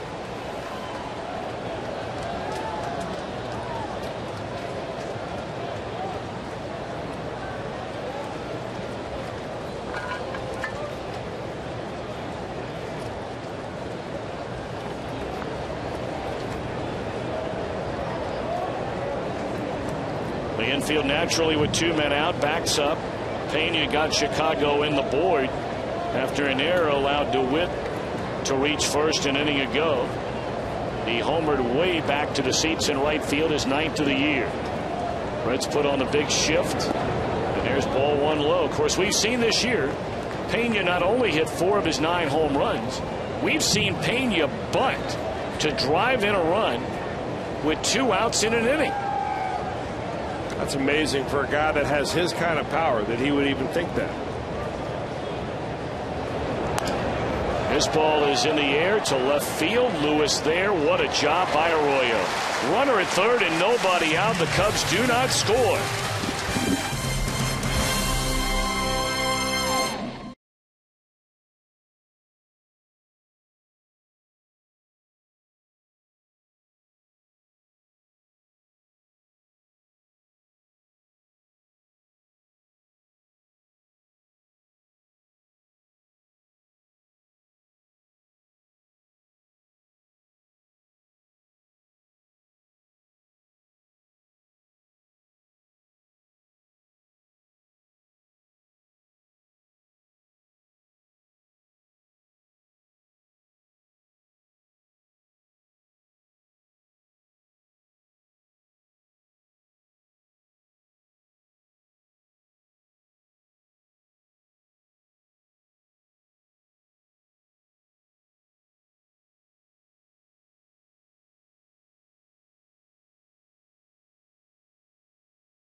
Friday, June the 17th for Free Agent Friday, presented by Mint Martini. Starting at 5:40 in the Fan Zone. Enjoy a singles mixer, some drink specials. For tickets to the Reds and the Blue Jays, June the 17th, 513-381-REDS, or visit reds.com/freeagent. All right, Reds down 3-1. An excellent piece of pitching by Bronson Arroyo to avoid falling further behind. Bronson to lead things off here in the fifth. And then back to the top of the order, Drew Stubbs and Brandon Phillips.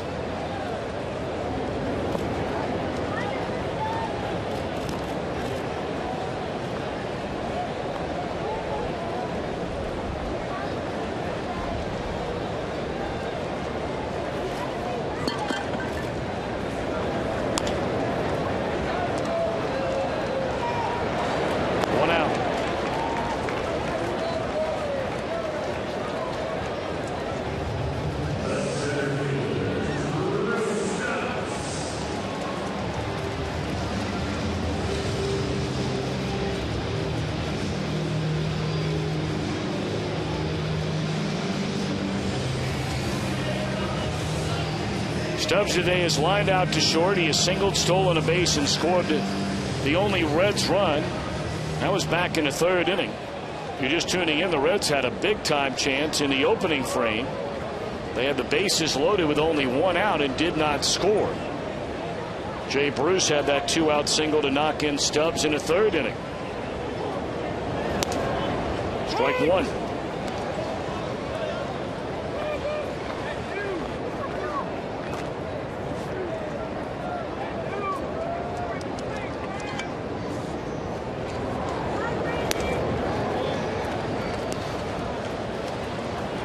Stubbs picked up his 18th stolen base of the year back in that third inning. Brandon Phillips moved him over to third base after he stole second with a ground out. And then it looked like Dempster might do what Arroyo did in the top of the fifth inning. He struck out Joey Votto. Then he came after Jay Bruce on a 3-2 pitch before he singled.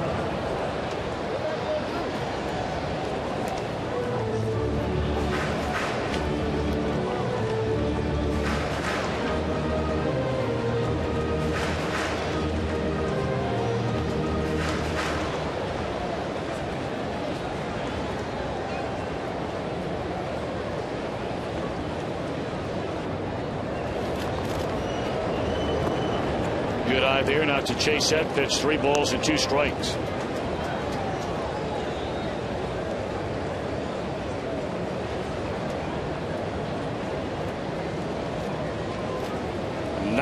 Pitches on the afternoon for Ryan Dempster, and we're only 1 out into the 5th inning on an extremely hot, muggy day.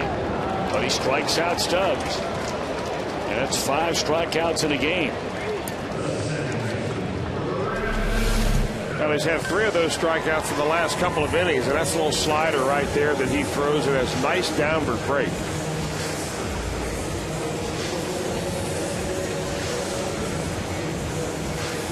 Drew Stubbs is on pace to strike out over 215 times this year. Wow.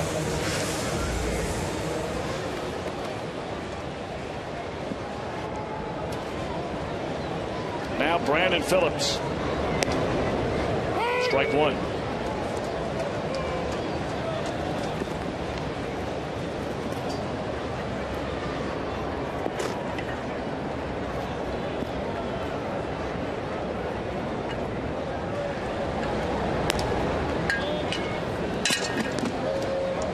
Brandon's been hit by a pitch, and we talked about him advancing. Stubbs 2nd to 3rd with nobody out in the 3rd, which led to the only Reds run.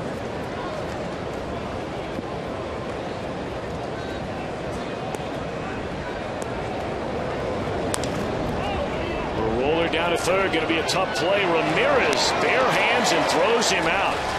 Well done by Aramis Ramirez.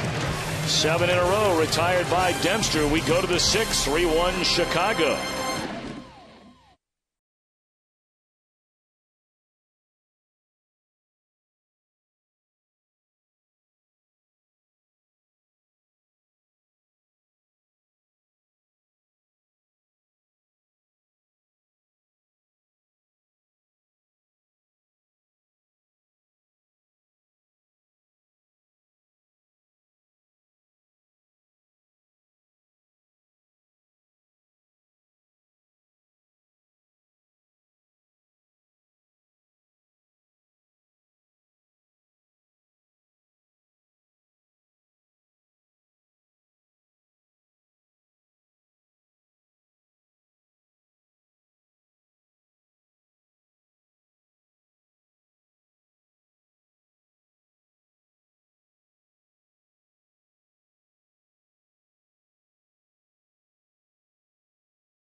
Jim Day with you just besides the Reds dugout, where it is a scorcher today.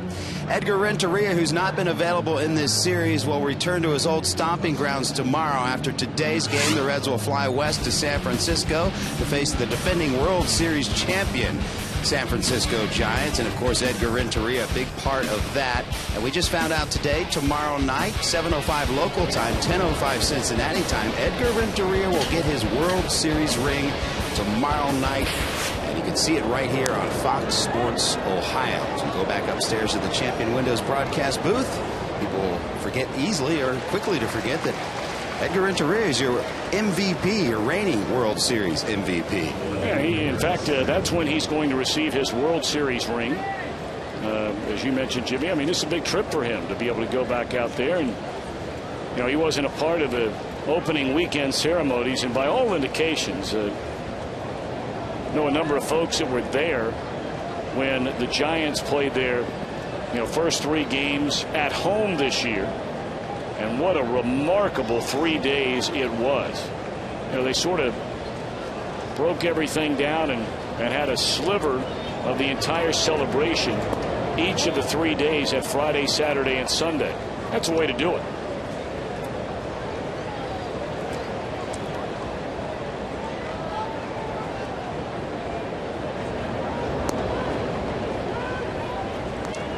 you think there's still any hard feelings, though, between Edgar Renteria and the front office there with the Giants about the kind of contract offer that they did not offer him?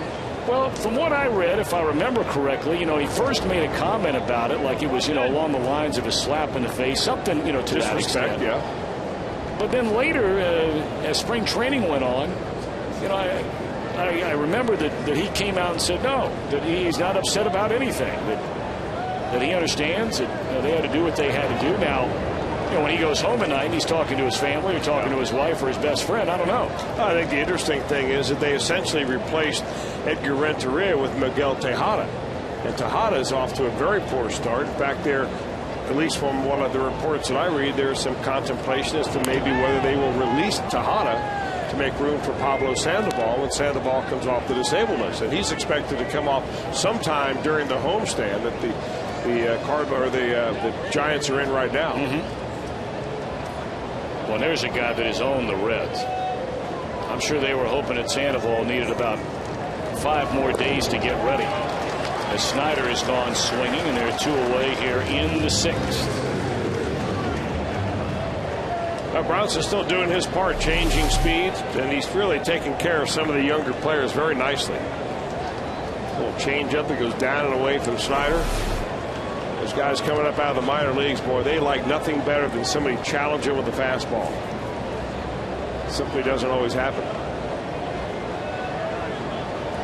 So at 2 away, here's Campana, who slaps one foul and out of play. Campana, 1 of 2, has bounced to the mound, then hit a weak little roller. So softly hit that by the time Votto came charging in to get it, and he tried to get the tag on Campana, who went on his belly to slide by the tag for an infield hit.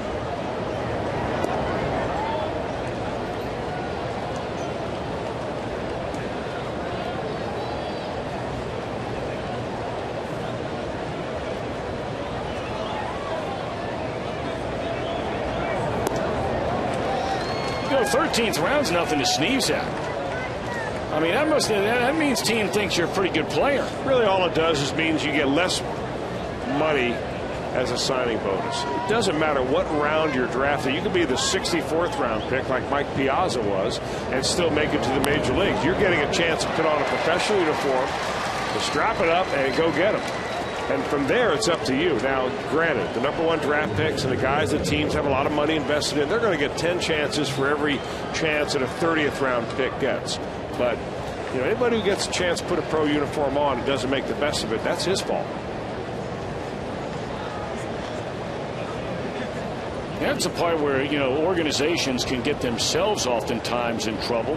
I harken back to my days with the Arizona Diamondbacks and a guy we just saw playing now in Atlanta, Dan Uggla. A guy who all he did, he was a later round pick. I mean, all he did was knock the cover off the ball at every level coming up through the organization. And because he was stuck behind a couple of guys that were higher round draft choices that hadn't done anything close to what Uggla had done in terms of numbers at the minor league level. But he just kept getting moved up one level at a time, never jumped a level. And before too long, he's been in your system for 5 years. He becomes a guy that another team can snatch up in the Rule 5 draft. And that's exactly what the Marlins did. Now all of a sudden you look at Dan Uggla, and he's hit more home runs than any middle infielder through the first 5 years of his career ever. Yeah, he was always a very good offensive player in college. Went to Memphis, and that's where he was drafted out of, and there was questions as to whether he could play defense. They always knew that he was going to be able to hit. Boy, he has really worked on his defense and does a good job at second base. Well, Campana steals second. Boy, can he run. And all of a sudden, Arroyo having a few issues with Coy Hill. Gave up a hit the last time. He's fallen behind 2-0 this time.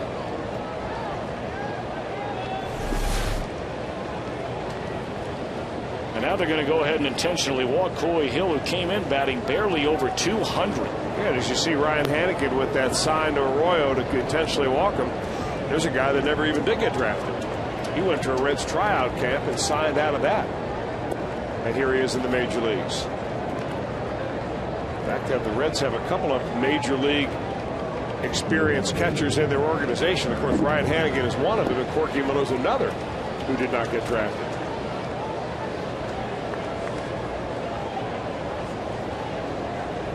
But yet those guys, and Hannigan's going to be one of those guys. Coy Hill has been one of those guys that, you know, they stay with it. They end up in the right organization. Have a couple of things fall their way. They earn their trip to the big leagues. And then they earn the ability to stay in the big leagues.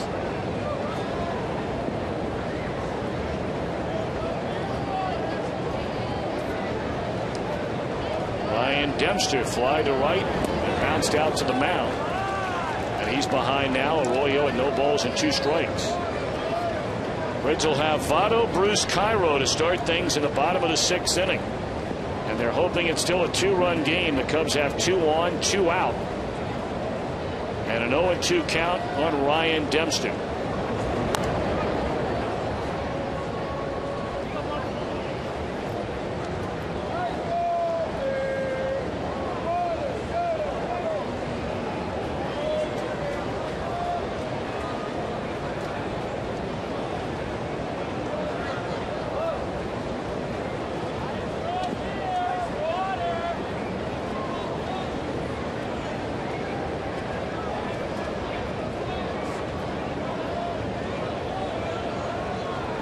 Trying to put this 6th inning on ice.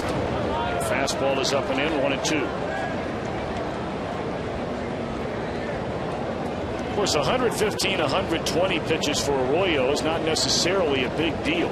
Although in this weather, Chris, you know, where would that connotate to throwing it on 100 degrees out there? Well, I think the more important thing is not necessarily the temperature. He's going to lose a lot of weight out there anyway, but it's how many pitches under pressure. There have been a lot of those in just 2 innings. Yep. Reds are back, trailing 3-1.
Now it's time for the Coors Light Freeze Cam. A couple of long ones today for the Cubbies. They came back-to-back in the 4th from Pena and Ramirez. And that's our Coors Light Freeze Cam, brought to you by Frost Brew Coors Light.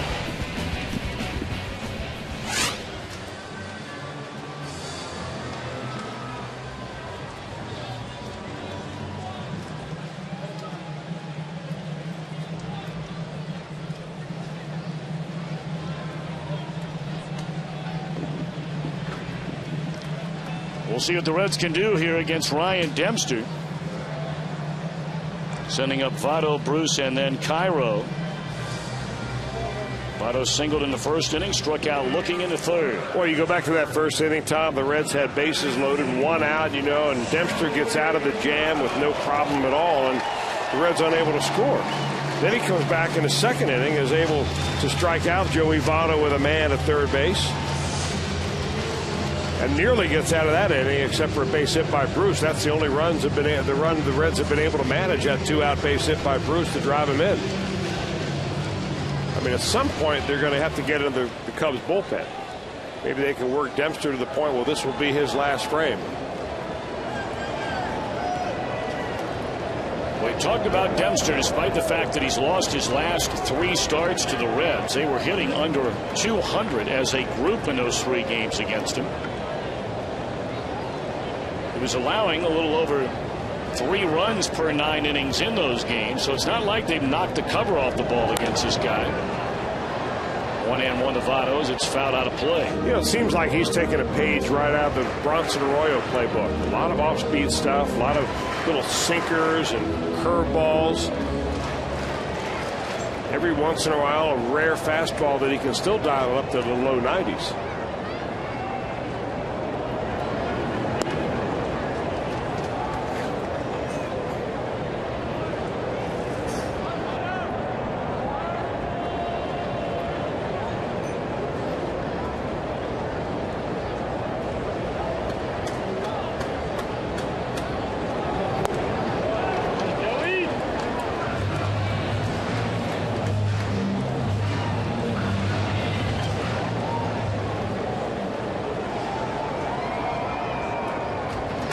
Reds trailing by 2 with Votto leading off the bottom half of the 6th inning in a 2-2 count from Dempster.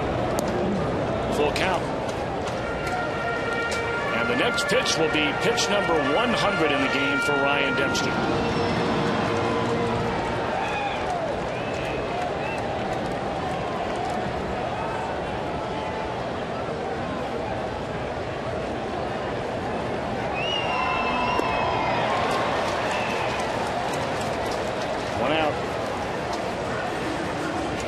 Struck out twice in 3 at-bats. Well, we remind you once again, you can check out baseball's greatest catcher, Johnny Bench, the exhibit presented by Dinsmore and Scholl at the Reds Hall of Fame. For more information, visit redsmuseum.org. So 1 out in the inning, and here's Jay Bruce. He's been on twice. He's walked and knocked in the Reds' only run with that 2-out single in the 3rd inning.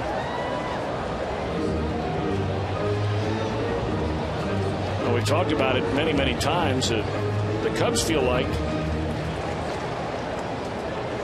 if they have a lead on you in the 7th inning, that you're going to be in trouble. Now, they have blown a league high in terms of save opportunities, but bear in mind, you can get charged with a blown save as a team if you have a lead in the 6th inning and a guy comes up and gives up the lead.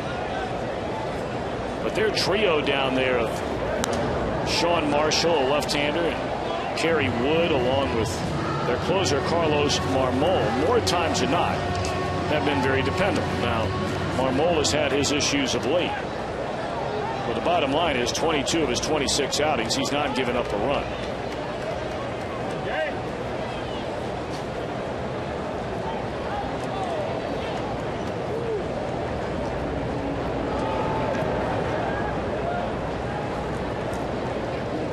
In terms of the left-hander Marshall, and as you're starting to look ahead in this game and you're starting to say, okay, how does this thing stack up?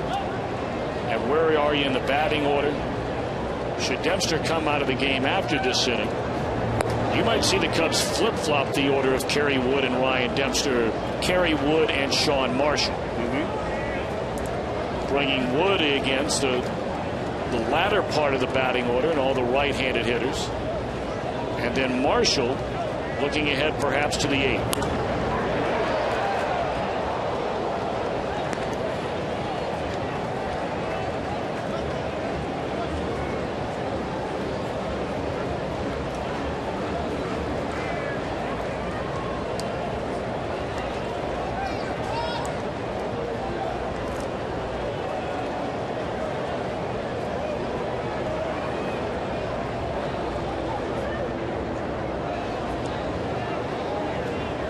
Two and two on Jay Bruce. That's exactly the same 2-2 pitch he stood Votto up on to go to 3-2.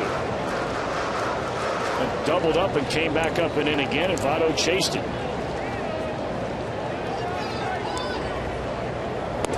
And he goes up and in again. Don't know if that's where he meant to go, but that's how he strikes out Votto and Bruce to begin the inning. Very interesting the way that Brian Dempster has tried to take care of Joey Votto and Bruce. He struck out Votto twice, and just the first one for Bruce, it's kind of an attempt at a slider.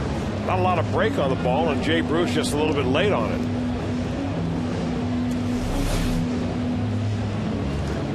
That's the grip that Dempster throws that off-speed pitch with. He grips it in his hand every time before he goes into a glove. Very odd way to you see him grip that pitch. But he's used it very nicely this afternoon. 9 in a row retired by Dempster since the RBI single by Bruce in the 3rd inning.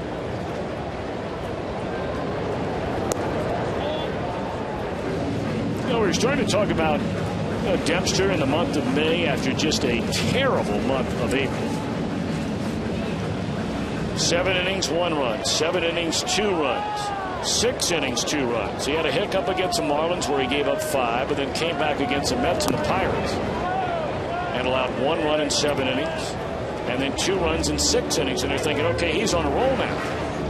Well, then all of a sudden, his first start in June, just this last weekend, he goes rolling into Busch Stadium, and I mean gets lit up. 8 hits, 3 walks, 6 runs in 5 innings.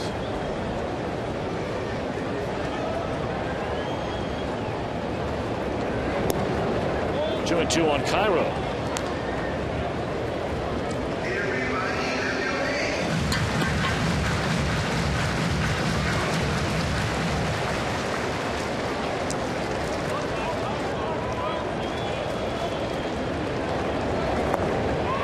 Strikes out the side. 8 up in the game, and a 6, 3-1 Chicago.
On Fox Sports Ohio, brought to you by AT&T.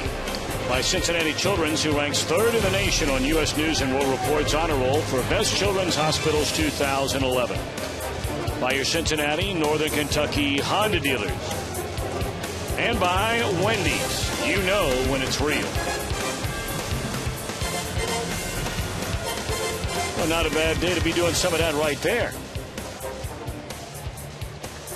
Trying to get that anchor to hold. It will once it grabs onto that gas line that's down at the bottom of the river. Oh, that's really nice.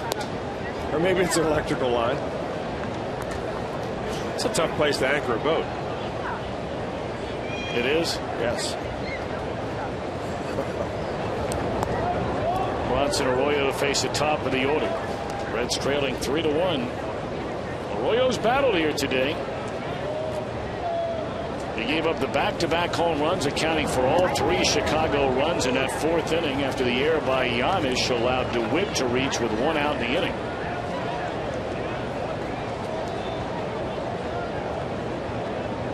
He had a high-stress 5th, a leadoff double. Then a pass ball allowed Fukudome to go to 3rd with nobody out.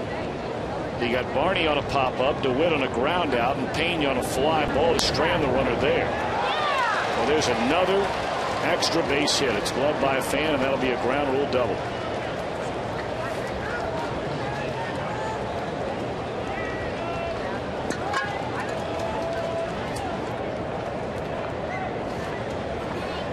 Fukudome now with back-to-back doubles, coming into 5th and now to begin the 7th.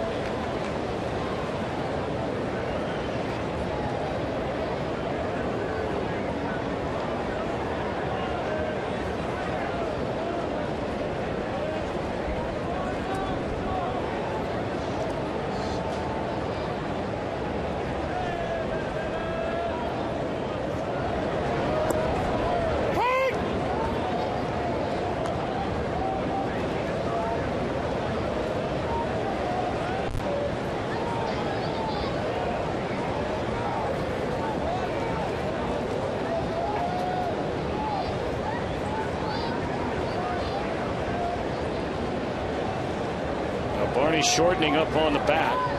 0-1 delivery. And he pulls the bat away. Left-hander Bill Bray getting ready in the Reds bullpen.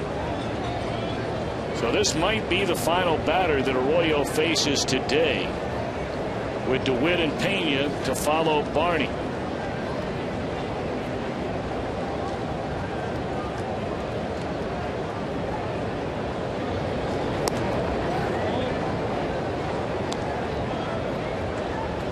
Bronson Arroyo keeps throwing that ball on the outer part of the plate, hoping that Darwin Barney will bunt it to the right side. You got the first baseman Votto charging. Arroyo fall off to that way. They may be able to get the ball and keep the guy from getting to third.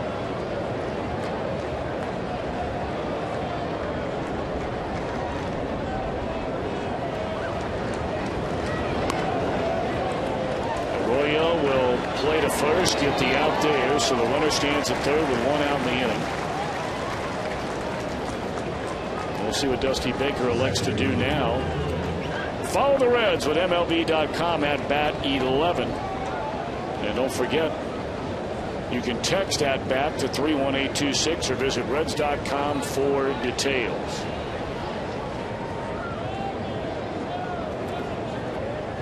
Now they sent Ryan Hannigan out there, a little bit of a delay tactic. Doug Eddings going to go out and break it up and make Dusty Baker make a decision right here as to whether he's going to go to the bullpen. He's had Bill Bray up and throwing. The question is, he have not heard back from Porky Lopez yet, bullpen coach, whether Bray is ready. Well, Porky probably making his way to that phone. I don't know if Brian Price is waiting at the other end, but apparently a decision has been made. Juan Lopez has told Dusty that Bill Bray's ready. Giving him the go-ahead. Here he comes.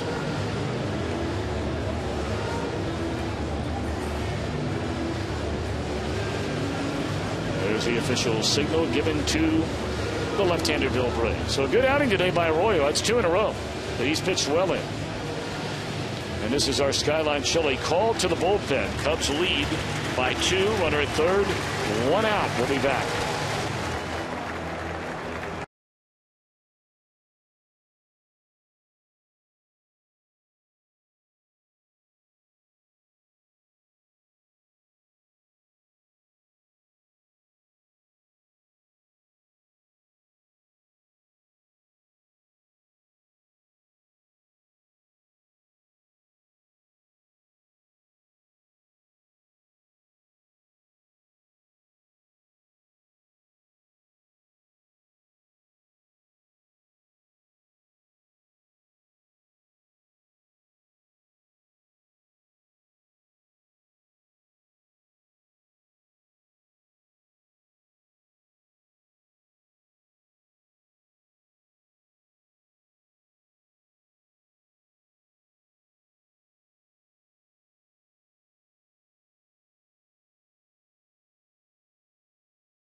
Run lead. They have a runner at third and 1 out.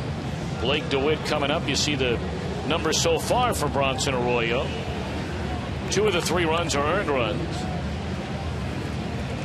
His only walk was an intentional pass, and he struck out 3. So, Chris, when all is said and done, after 3 straight disastrous starts for Arroyo, where he allowed at least 5 runs and up to as many as 9, he's come back on this homestand and pitched well in back-to-back outings. Yeah, the worm has turned, I think, for Arroyo. Had a miserable month of May when his back was really hurt. But now that his back is better, he's thrown back-to-back pretty good games. He just needs a little bit of offensive support and some help from the bullpen and Bill Bray. Well, watch his first pitch.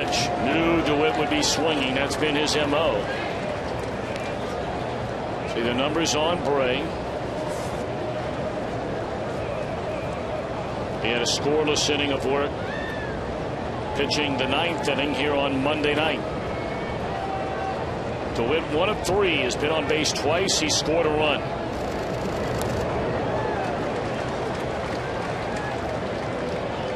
Reds have their infield in with Fukudome at third base and 1 out.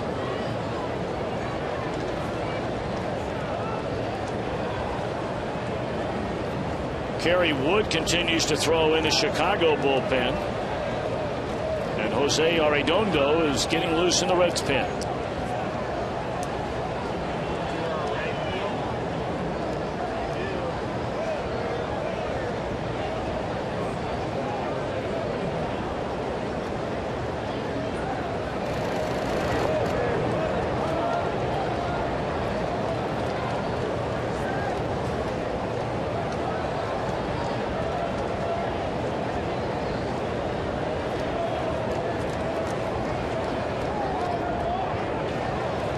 Blake DeWitt in the count at 1 ball and 2 strikes. And it's under the knees to even the count. And oftentimes, there's such an overwhelming advantage for whatever reason of lefty versus lefty. Not nearly what a righty versus righty. Obviously, you see a lot more of them, but there's some out there that'll tell you, once you get to a 2-2 count, especially 3-2, that advantage goes away. And he strikes him out on a 2-2 pitch up and in. Well, I think it was another breaking ball. He wanted to keep that slider right on him. Bill Bray's fastball goes in the low 90s. So here's a breaking ball that he throws 86 miles an hour. Really just about gets the center of the plate. Although that didn't look like it had the spin of a slider. It had the speed of a slider. Interesting pitch right there. Now the infield backs up, and here's Carlos Pena. Will put the Cubs in front 2-1 with a home run to right field back in the 4th inning. And on the very next pitch, Aramis Ramirez made it a 3-1 game with a home run to left. This guy's hunting the fastball. Not going to do much with that fastball.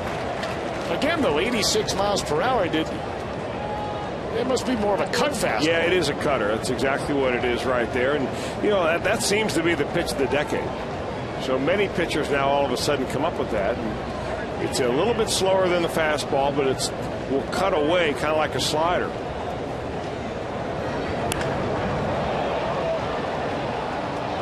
That is a foul ball and a good thing. Bray left that one right in the wheelhouse of Carlos Pena. Yeah, that was another cutter right there. You see, kind of comes out of your hand and it has a little bit of a spin. Similar, like I say, when you throw a spiral on a football. And the idea is that ball is supposed to go this way when it leaves his hand.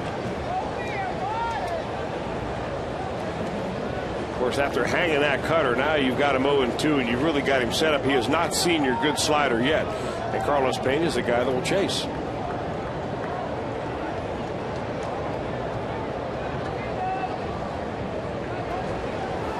Ray got ahead of the left-handed batting DeWitt. 0-2, went to 2-2, struck him out. And now an 0-2 pitch is indeed a breaking ball that Pena doesn't chase. 1 ball and 2 strikes. Fukudome started the inning with a double. They bunted him to third. Out went Arroyo. In came Bray, who strikes out DeWitt. And now trying to keep it a 2-run spread by retiring Carlos Pena. And it's gone from 0-2 to 2-2.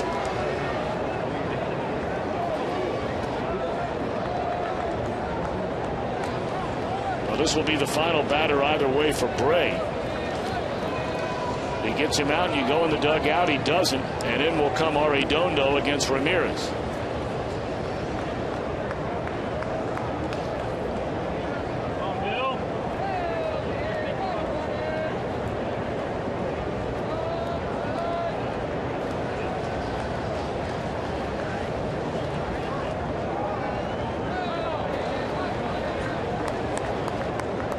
See the home plate umpire, Doug Edding, saying, come on, guys, here, let's get it together now. By clapping and basically saying, let's go. Pena in the box, Bray ready, now the 2-2 pitch. After getting ahead 0-2, Bray has gone to 3-2. Doesn't look like Pena's going to chase that breaking ball low and away. No, I think he's been looking for it to be a waste pitch. And he's been able to take that pitch. I think he was surprised with the velocity of Bray's fastball when he threw that fastball that just missed for a ball earlier in the count. It got on him quick.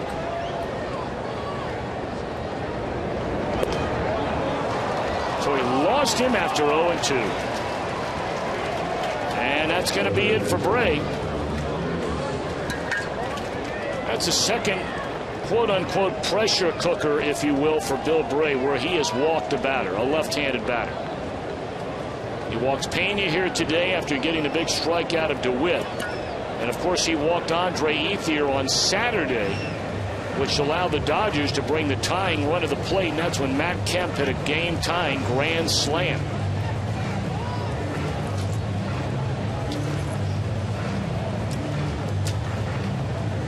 We're back in a moment.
You enjoy a private ballpark buffet as you mingle before the game, then go right to your field box seats down the first base line for all the action.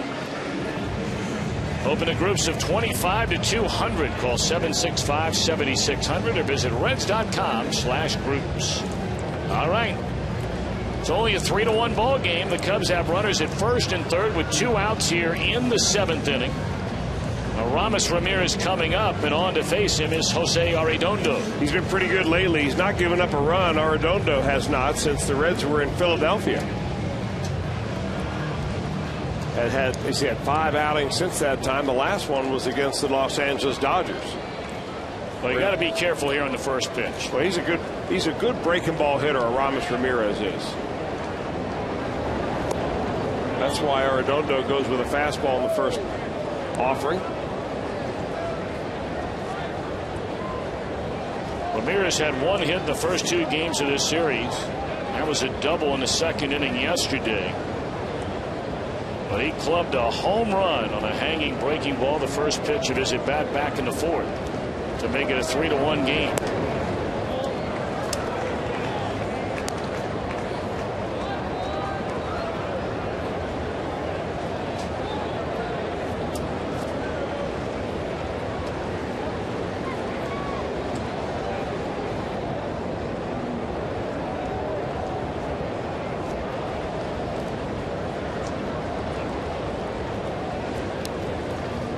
Runners on the corners, 2 out, 2-0 to Ramirez.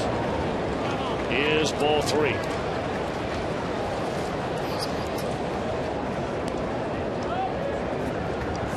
Well, when a manager makes a pitching change in order to try to play the percentages, lefty, lefty, righty, righty, he expects his guys to be able to come in and throw strikes. That's what Bill Bray did not do to Pena, walked him, and now he's 3-0. Arredondo is to Aramis Ramirez with a lefty on deck. Rio delivery, and there's a strike.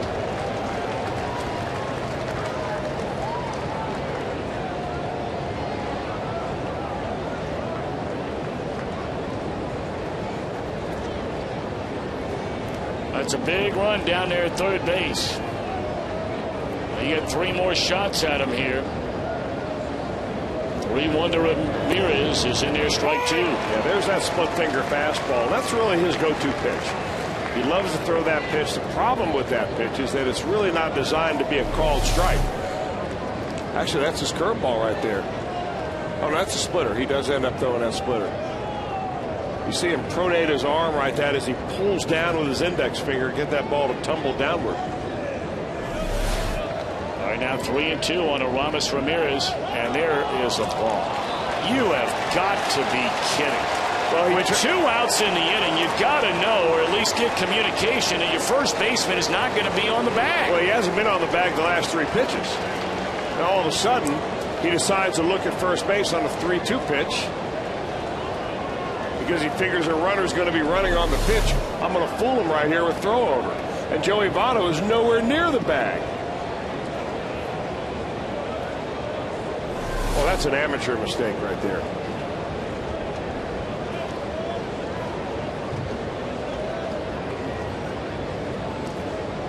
So now 3-2 to Ramirez, and there's ball 4.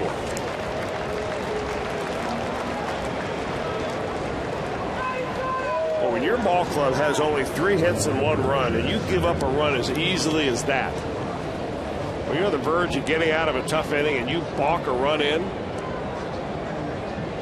that's the next worst thing to walking the pitcher to force a run in.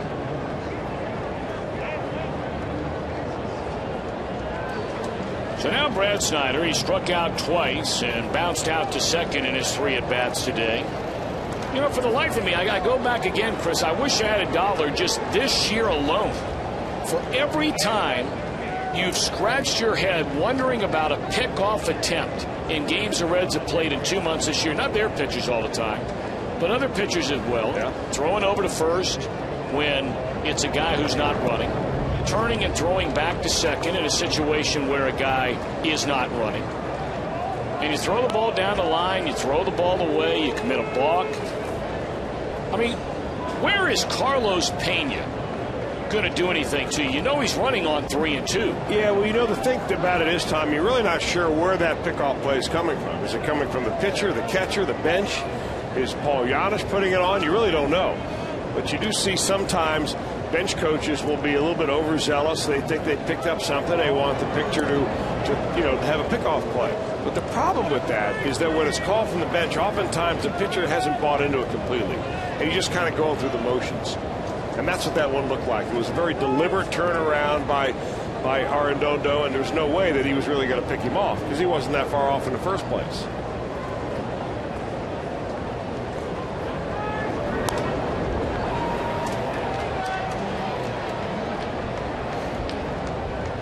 And again, you always go back, and a question we bring up in the booth all the time is, what is the upside as opposed to the downside? Well, the upside, the number of times you throw to a bag in an average major league season, the number is unquestionably over 99% of the time you do not pick a guy off. Correct, especially as a right-handed pitcher. Right.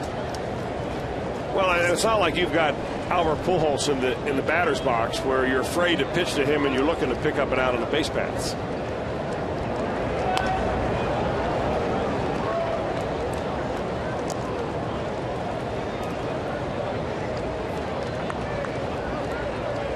Not to take anything away from Brad Snyder, but he's got all of 7 at bats.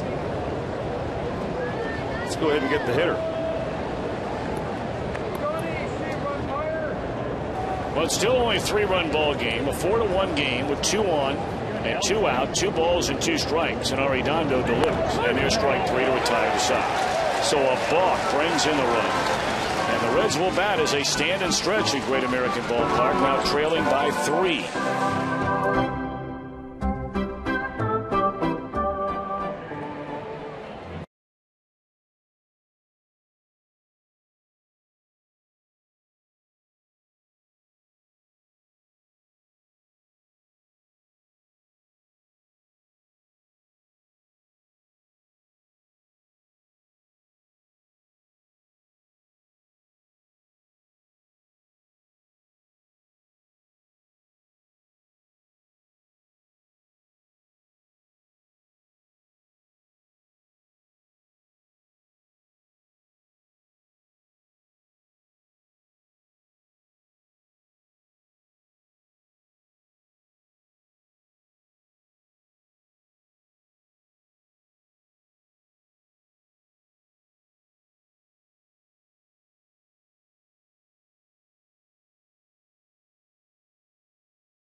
Reds game. Stay with Fox Sports Ohio for Reds Live. We'll break it all down for you.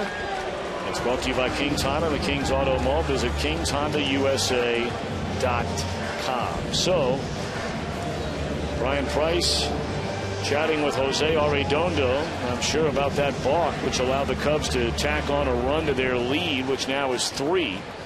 As the Reds bat in the 7th inning, and they'll do so against a new pitcher. And the way Dempster threw here today, that might be a welcome sight.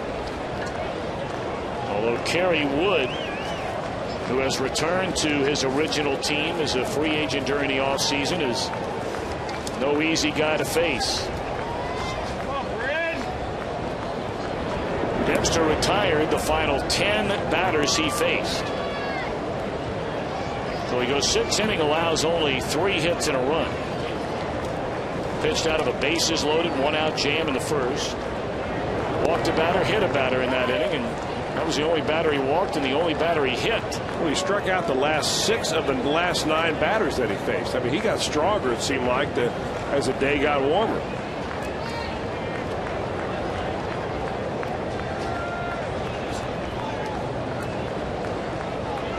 Fred Lewis to lead things off. He's 0 for 2 today. In fact, after Jay Bruce today, not a single batter the rest of the way through the lineup has even reached base. Stubbs 1 out of 3. Phillips been hit by a pitch. Votto has a hit. Bruce has a hit and a walk. And then after that, 0 for first base. 2-2 on Lewis.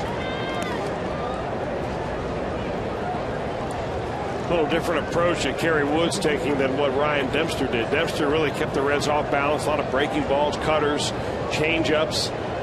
Kerry Wood pretty much playing Powder River right here, just coming right after him.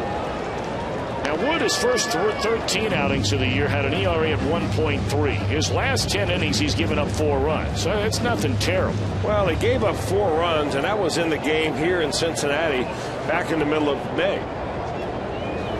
He pitched just 1 inning and gave up 4 runs on 4 hits. But other than that, I mean, he's given up a run at Florida and a run against the New York Mets at home. And he's had a pretty good run except for that 1 major blip. But when you're a reliever with not a lot of innings, that 4 runs, that 4 spot will really hurt your earning.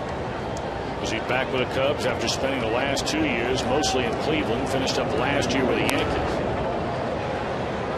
Ball down the left field line and out of play.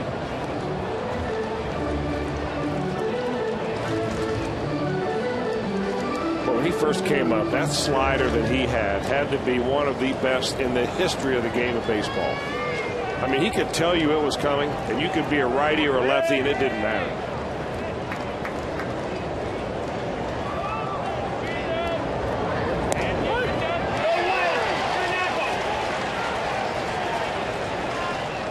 Like he took off a little bit on that pitch to get it in there for a strike, and he got the strikeout. You know, you start digging inside some of the numbers, though, for Kerry Wood, and it appears as though some of his primary numbers could be a little bit misleading. He's inherited 8 runners. 4 of the 8 runners have scored. He has blown all 3 save chances. So in other words, you know, he's had 3 times out there where he's come into a game, only 3, where his team had a lead and he gave it up. There's a fly ball to right for the second out of the inning. So, you know, you look at a guy who has 8 holds on the year, but in Wood's case, his holds have been holds that would not constitute a save situation, so they've been 4 runs or more where he has preserved the lead.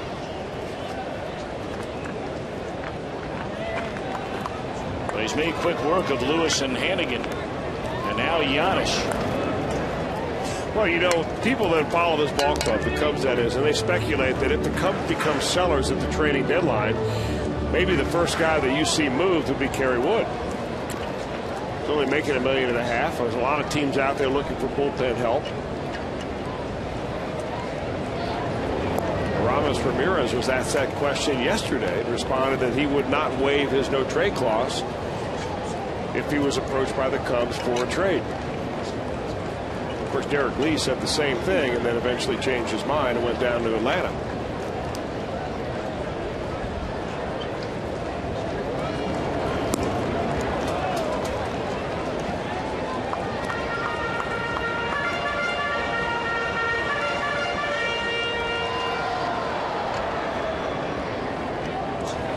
To Giannis. Ball's in the air, right center field, hit pretty well, and Campana diving for it. It'll roll to the wall, and Giannis is going to end up at third base with a 2-out triple.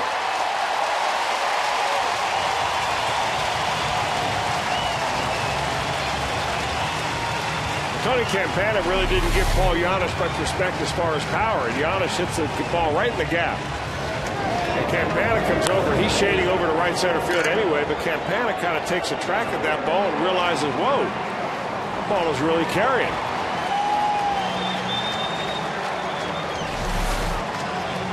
And safe at third is Paul Giannis. Safe and secure, Chris. You know what that means. New York life.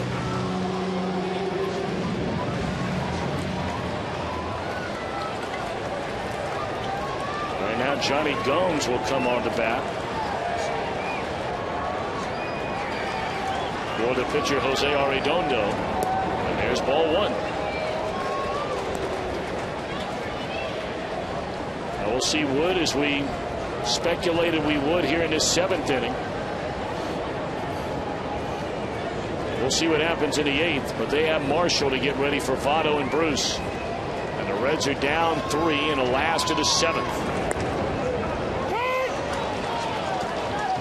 Kerry Wood still has plenty of giddy-up left on that fastball. That's 95 miles per hour. Well, if you can throw it at 95, you can spin a pretty good slider, too, because you need arm speed for a good breaking ball.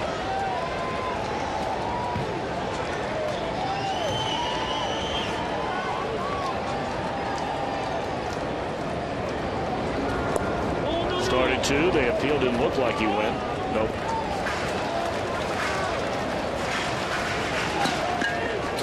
When Johnny Gomes is going good, he is a very good low ball fastball hitter. Most guys that are built like Gomes, who are, you know, stocky and strong, relatively short arms, are guys that like the ball up, but he really prefers that ball down around the knees. 2-1 to Johnny. Fastball low and away, 3 balls and a strike.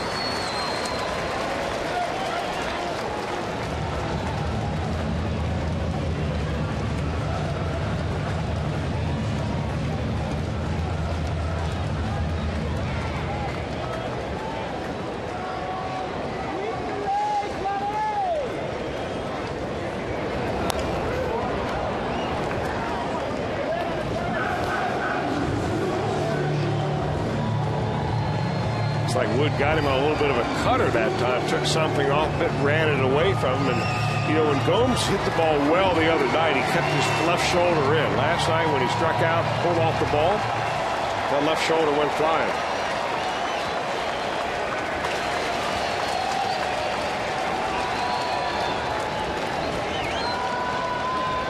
Three-two to Johnny Gomes. Breaking ball, see you later. We go to the 8th. The Cubs lead this one 4-1.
Chicago a 2-1 lead in the 4th inning. They've tacked on 2 runs since then and lead 4-1 at the end of 7.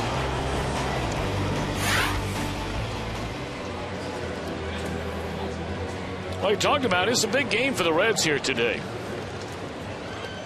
And they failed to take advantage of the bases loaded and 1 out in the 1st inning. They finally did break through and got a 2-out hit by Jay Bruce in the 3rd. As Logan Andrusik replaces Jose Arredondo.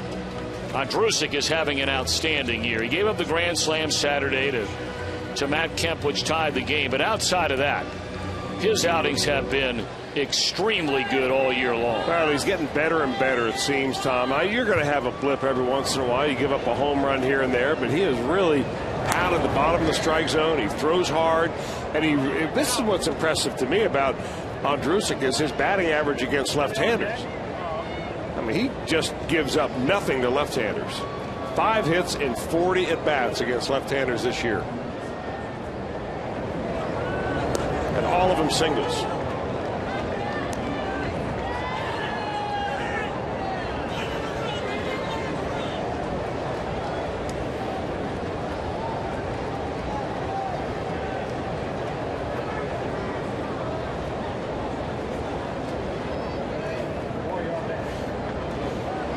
To Campana. And you can see this is Tony Campana's game. I just slap the ball around, try to keep it on the ground, and try to utilize that spectacular speed, which he has. Man, can he run.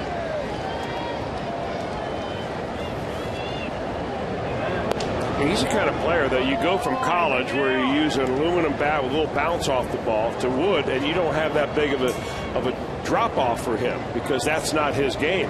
Hitting the ball out of the ballpark or even knocking it against the wall. Slap it and run.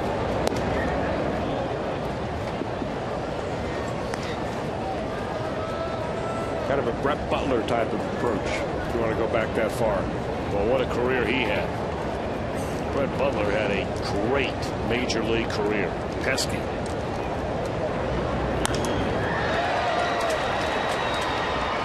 Lewis will run down the liner into left center field. 1 out.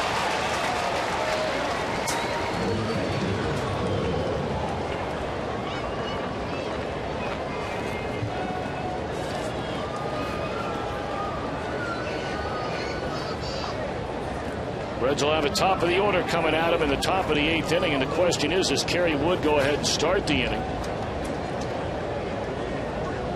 His spot due up next, and they already have a pinch hitter standing in the on-deck circle in Montañez. So, well, Sean Marshall's, whose numbers have been great against everybody. I mean, he's one of those guys. It doesn't matter left-hander or right-hander. Hill's on that kind of a. Marshall is on that kind of a roll as it's low to Coy Hill.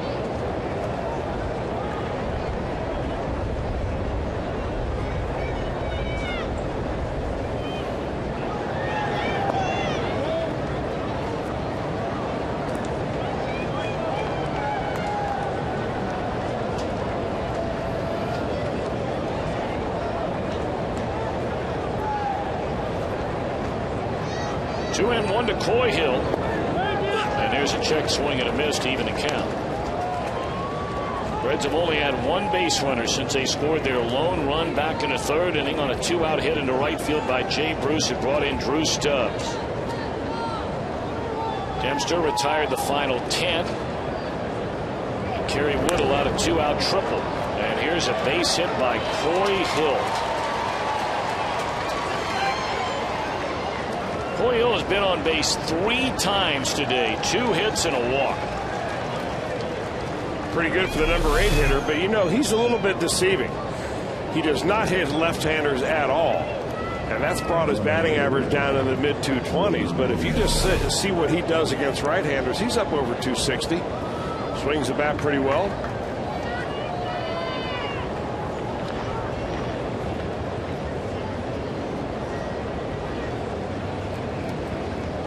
So Lou Montañez, for a 3rd straight day, will be used as a pinch hitter.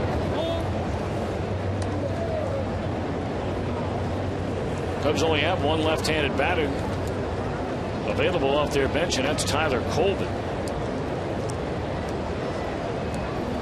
1-0 delivery, and it's taken low, 2-0.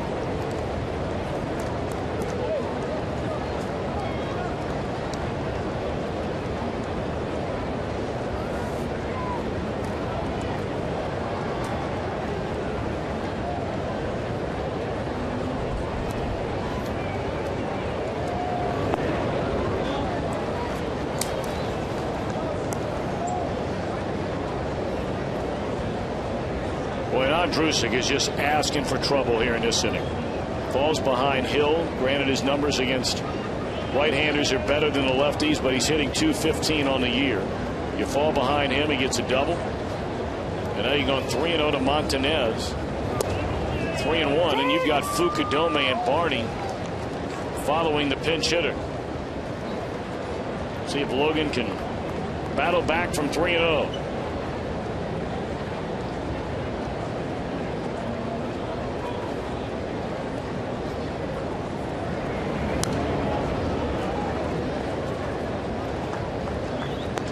He's come all the way back to run the count full.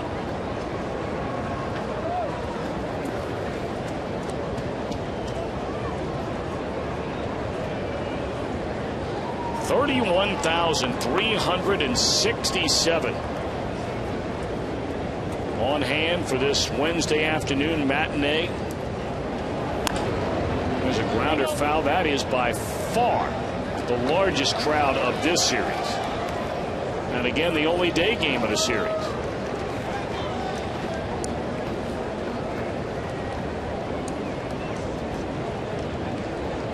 And dwarfs the crowds that we saw during the Milwaukee series. All 3 night games. 3-2 pitch. Nice play by Andrusik, and the runner stays at second base here, 2 out.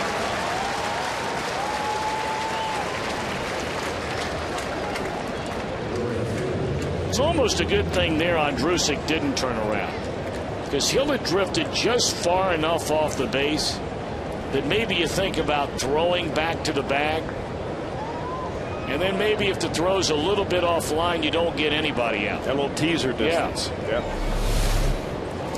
Take a look at Hill over there at second base. He gets it out. He's in no man's land right there, but still, you want to make sure you get it out.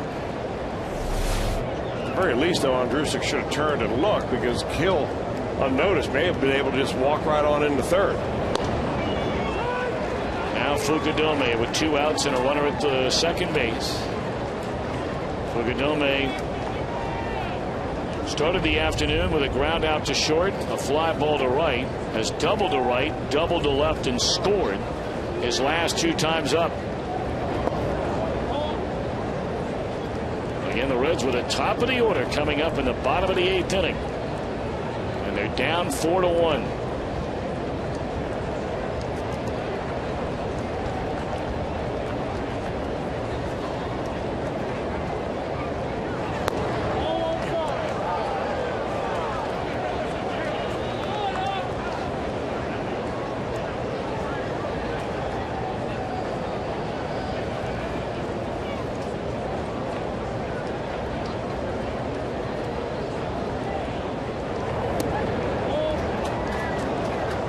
Come for the Reds and stay for more fun. Make it a home run weekend and visit Reds Hall of Fame and Museum.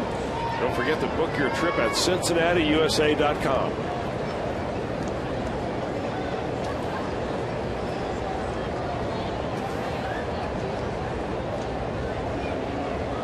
Another 3-1 count on Andrusic to a Cub hitter, and he has walked the left-handed batting Fukudome and the right-handed batting Barney coming up.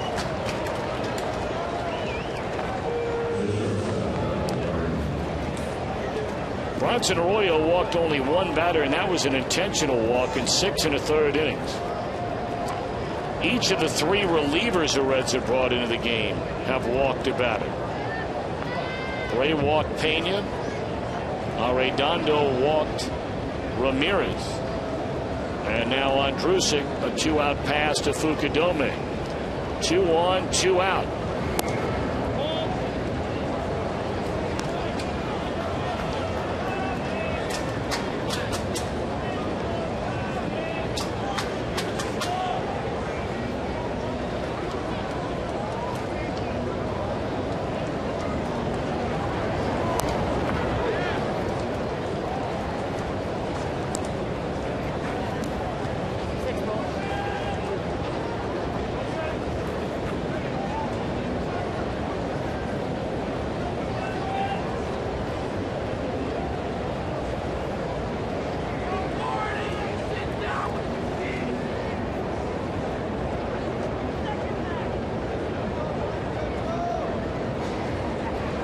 One ball and 1 strike on Darwin Barney. And the fastball misses high and away. So just slightly off with his command here today is Logan Andrusic. He's not missing by much, but he's fallen behind virtually every batter in the inning, and 2 of them have reached. Count even at 2-2. We look on this date in baseball history, 1977. Nolan Ryan, then with the Angels, strikes out 19 Toronto Blue Jays. And at the time, and he had many more, but his 4th 19 strikeout game. Wow. And amazingly, he never got 20. Not one time did he fan 20. 2-2 pitch. And it's off the outside corner. There have only been 3 guys in the history of the game that have struck out 20 or more in a game. Roger Clemens, Randy Johnson, and Kerry Wood.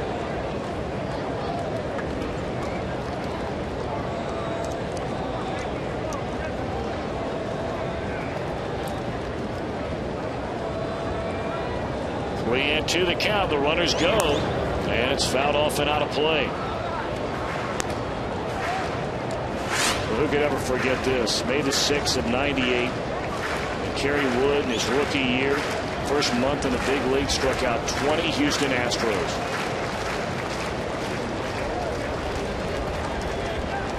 And that was a big league lineup. And you look at some of the hitters that are swinging and missing or looking at strike 3 there.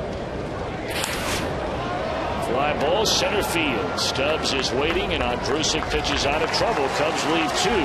They stranded 10. Top of the order coming up. Reds down 3.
This was a nice play made by Aramis Ramirez. Of course, Brandon Phillips does this to a lot of guys.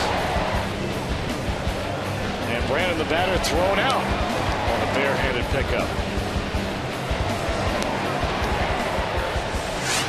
All right, Chris, here we go. Bottom of the 8th inning. You're down 4-1. Top of the order coming up against arguably the best left-handed setup man in the league, Sean Marshall. Well, at least he has been this year. In fact, he's not given up a run this year on the road yet. That's his 18 outings going all the way back to September of 2010. So he's on some kind of a roll when he gets away from Wrigley Field. I would imagine that he's asked to hold it down during the 8th inning, and Marmol will come in the 9th unless the Reds can grab the lead.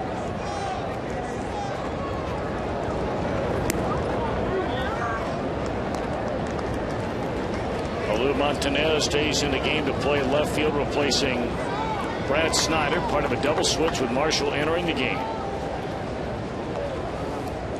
Stubbs, Phillips, Votto. The Reds are hoping for a lot more than that, trailing by 3 here in the last of the 8th inning.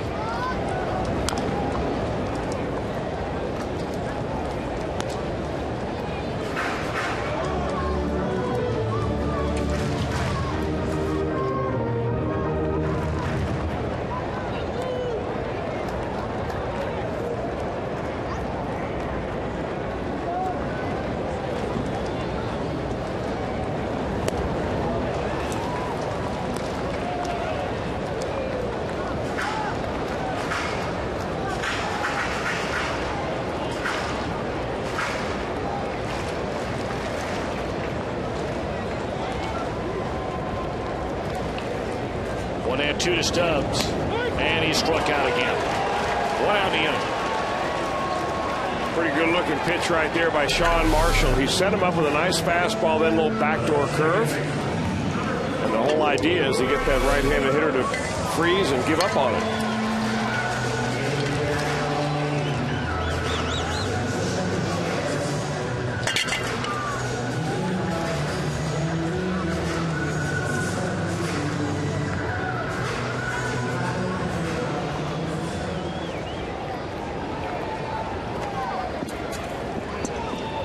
Phillips hit by a pitch all the way back in the 1st inning.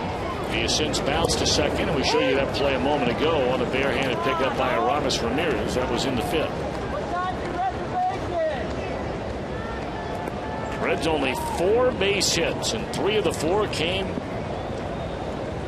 in the first 3 innings. Really, they came in the 2 innings. They had 1 hit in the 1st. They had 2 hits in the 3rd.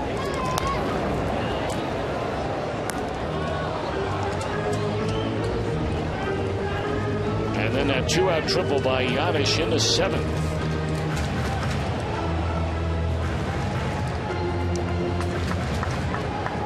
I'd like to really give it up to not only the fans we've talked about coming out here on such a hot day and nearly 32,000 in attendance, but also the men and women on our crew that are exposed to the elements outside today. I mean, they get out there and in areas that there might be a little bit of shade, but primarily in the sun.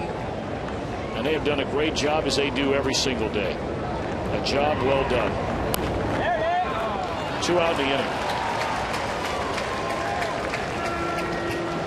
Those guys in the trucks, it's like Disneyland down there. Oh, yeah. I think they're wearing their sweaters, actually, today in the truck. They have to keep all that equipment in there so cool that it's downright cold.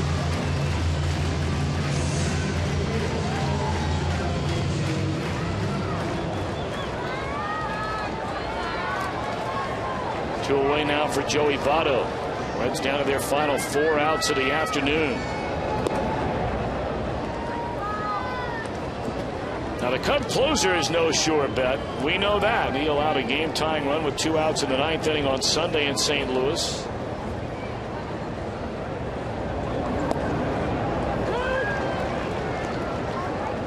And it was only a little over a week ago where he gave up a career-high 6 runs. In a loss to the Houston Astros, he gave up 5 hits and a walk. Only retired 1 batter. 1-1 to Votto. There's that breaking ball, and man, is it a good one. I'll tell you what, you're right about that. He's got 2 different kinds of breaking balls. This is the curveball right here. a little bit bigger loop on it. The previous pitch was a slider. He's got both of them working today.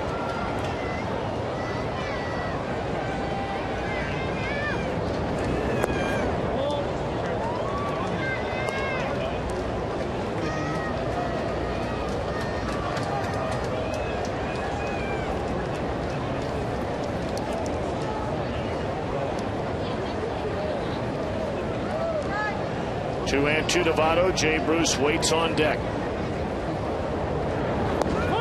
Inning over. Reds gone in order. 10 of the last 15 outs have been strikeouts. We move to the ninth. Cubs lead 4-1.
First batter of the game, Paul Giannis. A real nice pickup behind the bag and a nice scoop in the dirt on the throw over to first by Joey. Our John Morrell hot dog play of the game. Now set to begin the ninth inning. In the finale of this 9-game homestand, a Reds win, they'd be 6-3. A Reds loss, they'd be 5-4.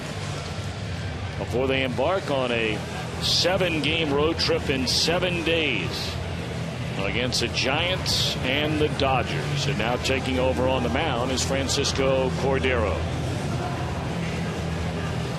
Well, no save situation today for Cordero. Obviously the Reds down, and once you get to 9th inning or beyond at home, there will be no save. Reds are going to have to win this ball game in their last at bat if they will do so at all.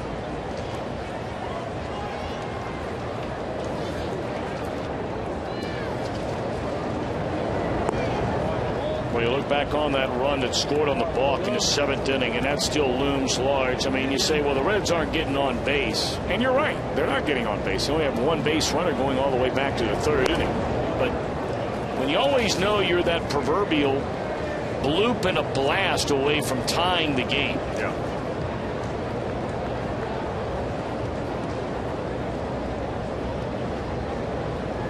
Two and oh to Blake DeWitt. One's in the air. DeWitt has come back to earth a little bit here today. The only time he reached was the air by Giannis. He came up his last 2 times with a runner at 3rd and less than 2 men out and couldn't get the run in. Of course, he had that base hit his first time up, so he's been on twice, I beg your pardon, 1 hit today.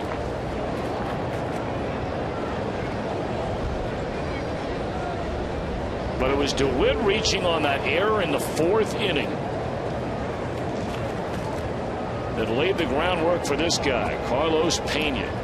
And he did not miss on a pitch thrown by Arroyo and hammered it about halfway into the sun deck out and right.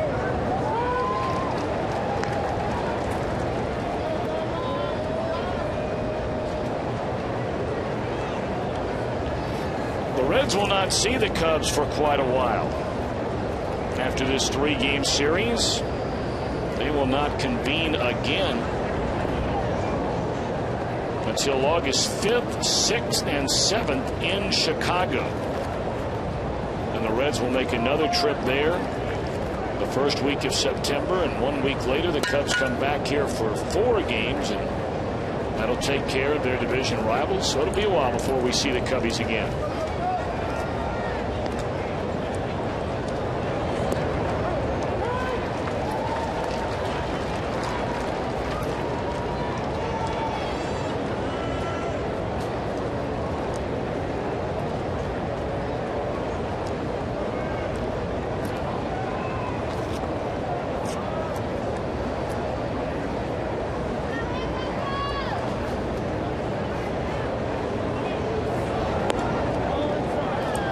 Two and two.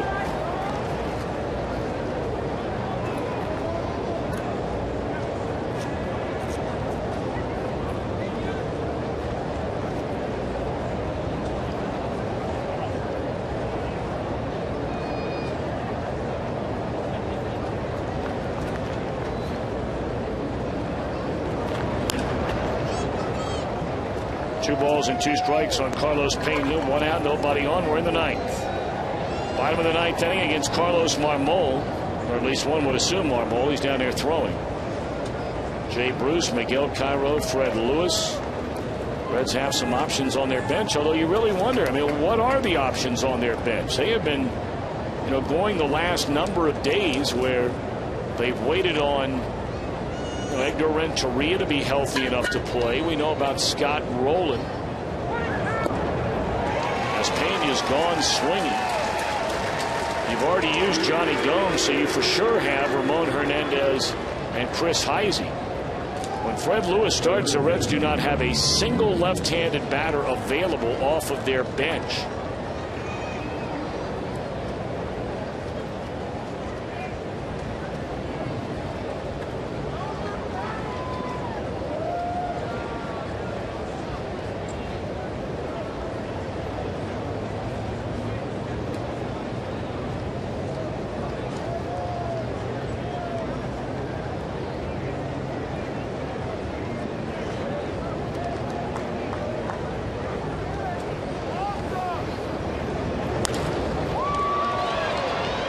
Fly ball that'll carry Stubbs short of the track off the bat of Ramirez.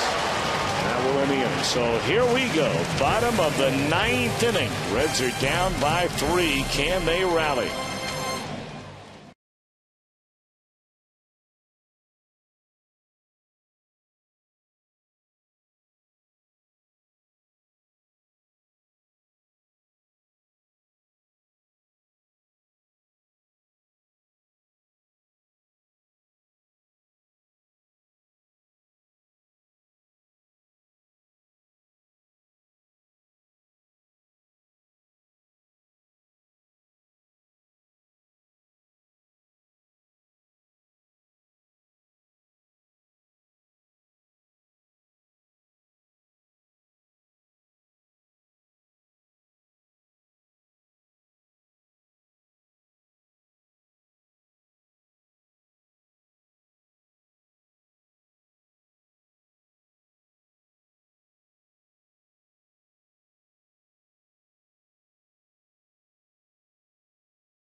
Now for the Nissan drive of the game.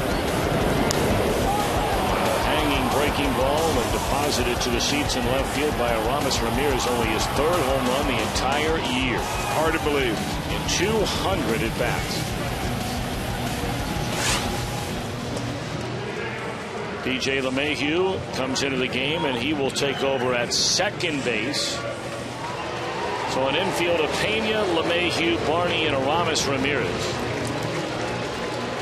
Bucadome still in right, Campana in center, Montanez in left. And now on to pitch. The sometimes sensational, the sometimes very erratic Cub closer, Carlos Marmol. Well, he pitches to the bottom part of the order. Joey Votto made the last out in the 8th inning, so it's Bruce, Cairo, and Lewis. 2 lefties out of those 3 that are scheduled. He is very, very tough on right-handers. As you can imagine, with that side-winding delivery, he easily gets it up there in the mid-90s. When he's got that slider working, you can just about forget about it. Of course, his issue is throwing strikes. Yep, it always has been. And a lot of people say that as Bruce lifts a fly ball on the first strike he sees in the inning. Man, he just missed that, though. I tell you, he missed that by about 1/8 of an inch. Hit it a mile high, and somehow it stays in the ballpark. I mean, puts a good swing on it, gets it on the sweet spot, and just a hair underneath it. Well, people are talking about Marmol, that he is so much fallen in love with that slider that the fastball that used to be, as you talked about, in the mid-90s, is all of a sudden that first fastball he threw 91 miles an hour. That old adage, if you don't use it, you're going to lose it. And there's a fastball at 92. Very pedestrian.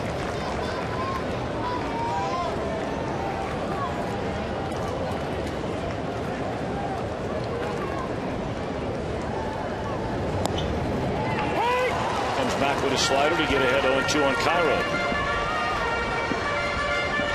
Cairo may be asking, what was that pitch? Because it looked like it may have been a slider, but it backed up on him.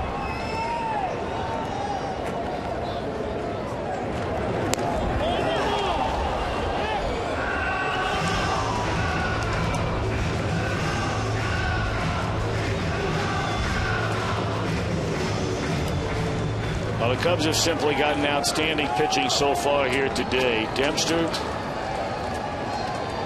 Reds let him off the ropes right from the start of the game. Marmol will throw out Cairo, and the Reds are down to their final out of the game. Oftentimes you set the tone right from the start. And the Reds had the bases loaded with only 1 out. Cairo, who hit a grand slam in last night's game, was a batter. He popped up in the infield. Fred Lewis grounded out to end the inning. Reds missed a big chance there. They jumped in front 1-0 on a single by Jay Bruce in the 3rd inning, and ever since then it has been all Dempster, Wood, Marshall, and now Marmol. Only 1 base runner for the Reds since a single by Bruce to drive in their only run in the 3rd.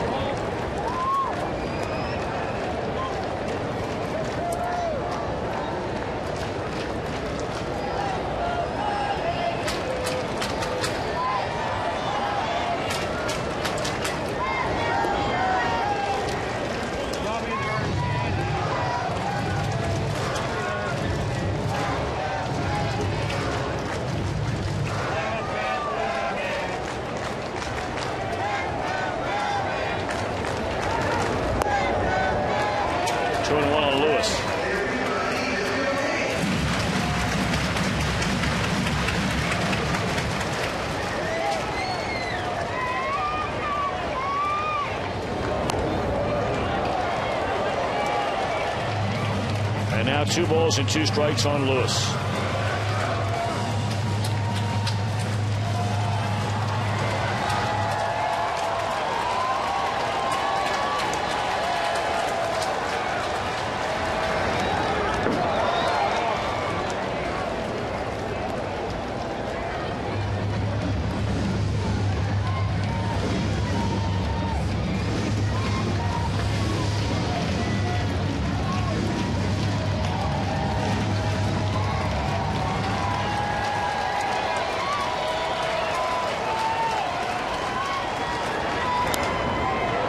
Hit off the end of the bat, and this is going to do it. So the Reds are completely shut down here today by Dempster, Kerry Wood, Sean Marshall, and Carlos Marmol. In a 4-1 Cub victory, the Cubs stave off a 3-game series sweep. But this was a big game for the Reds today. I mean, it doesn't mean they're not going to win the division or compete for the division, obviously. But this is a kind of game, Chris, you really felt like you needed this game to feel a lot differently about yourself than you do right now on a 5-4 homestand. Well, I think the Cubs were poised for a sweep, Tom, and it was really the efforts of Ryan Dempster that kept them from doing so. The Reds seem to have momentum. You called this a momentum ball game, and you're right on it with that, because it would be wonderful for this Reds ball club to have 3 in a row, have a nice homestand, get on the plane, go out with the West Coast feeling good about themselves. Now they look and they've got to watch the scoreboard again and see what the Brewers are going to do and see what the Cardinals are going to do, and then try to get their act back together and see if they can't get some offense working, because it's going to be tough to score runs when they get out into San Francisco. Good news is they have Johnny Cueto starting the opener tomorrow night. He'll go up against Madison Bumgarner. And again, we're on the West Coast, so the time difference. Our Reds live coverage, pregame show coverage, will begin at 9:30 tomorrow night. And then 10 o'clock Eastern time, we'll have our game coverage from AT&T Park in San Francisco. Jim Day is standing by for the start of Reds Live, the post-game version. Let's go to Jim right now. Guys, thank you very much. The players and the fans gutted out a very warm day here at Great American Ballpark. And as you said, the Cubs got out a 4-1 victory, and they salvaged something out of this 3-game trip.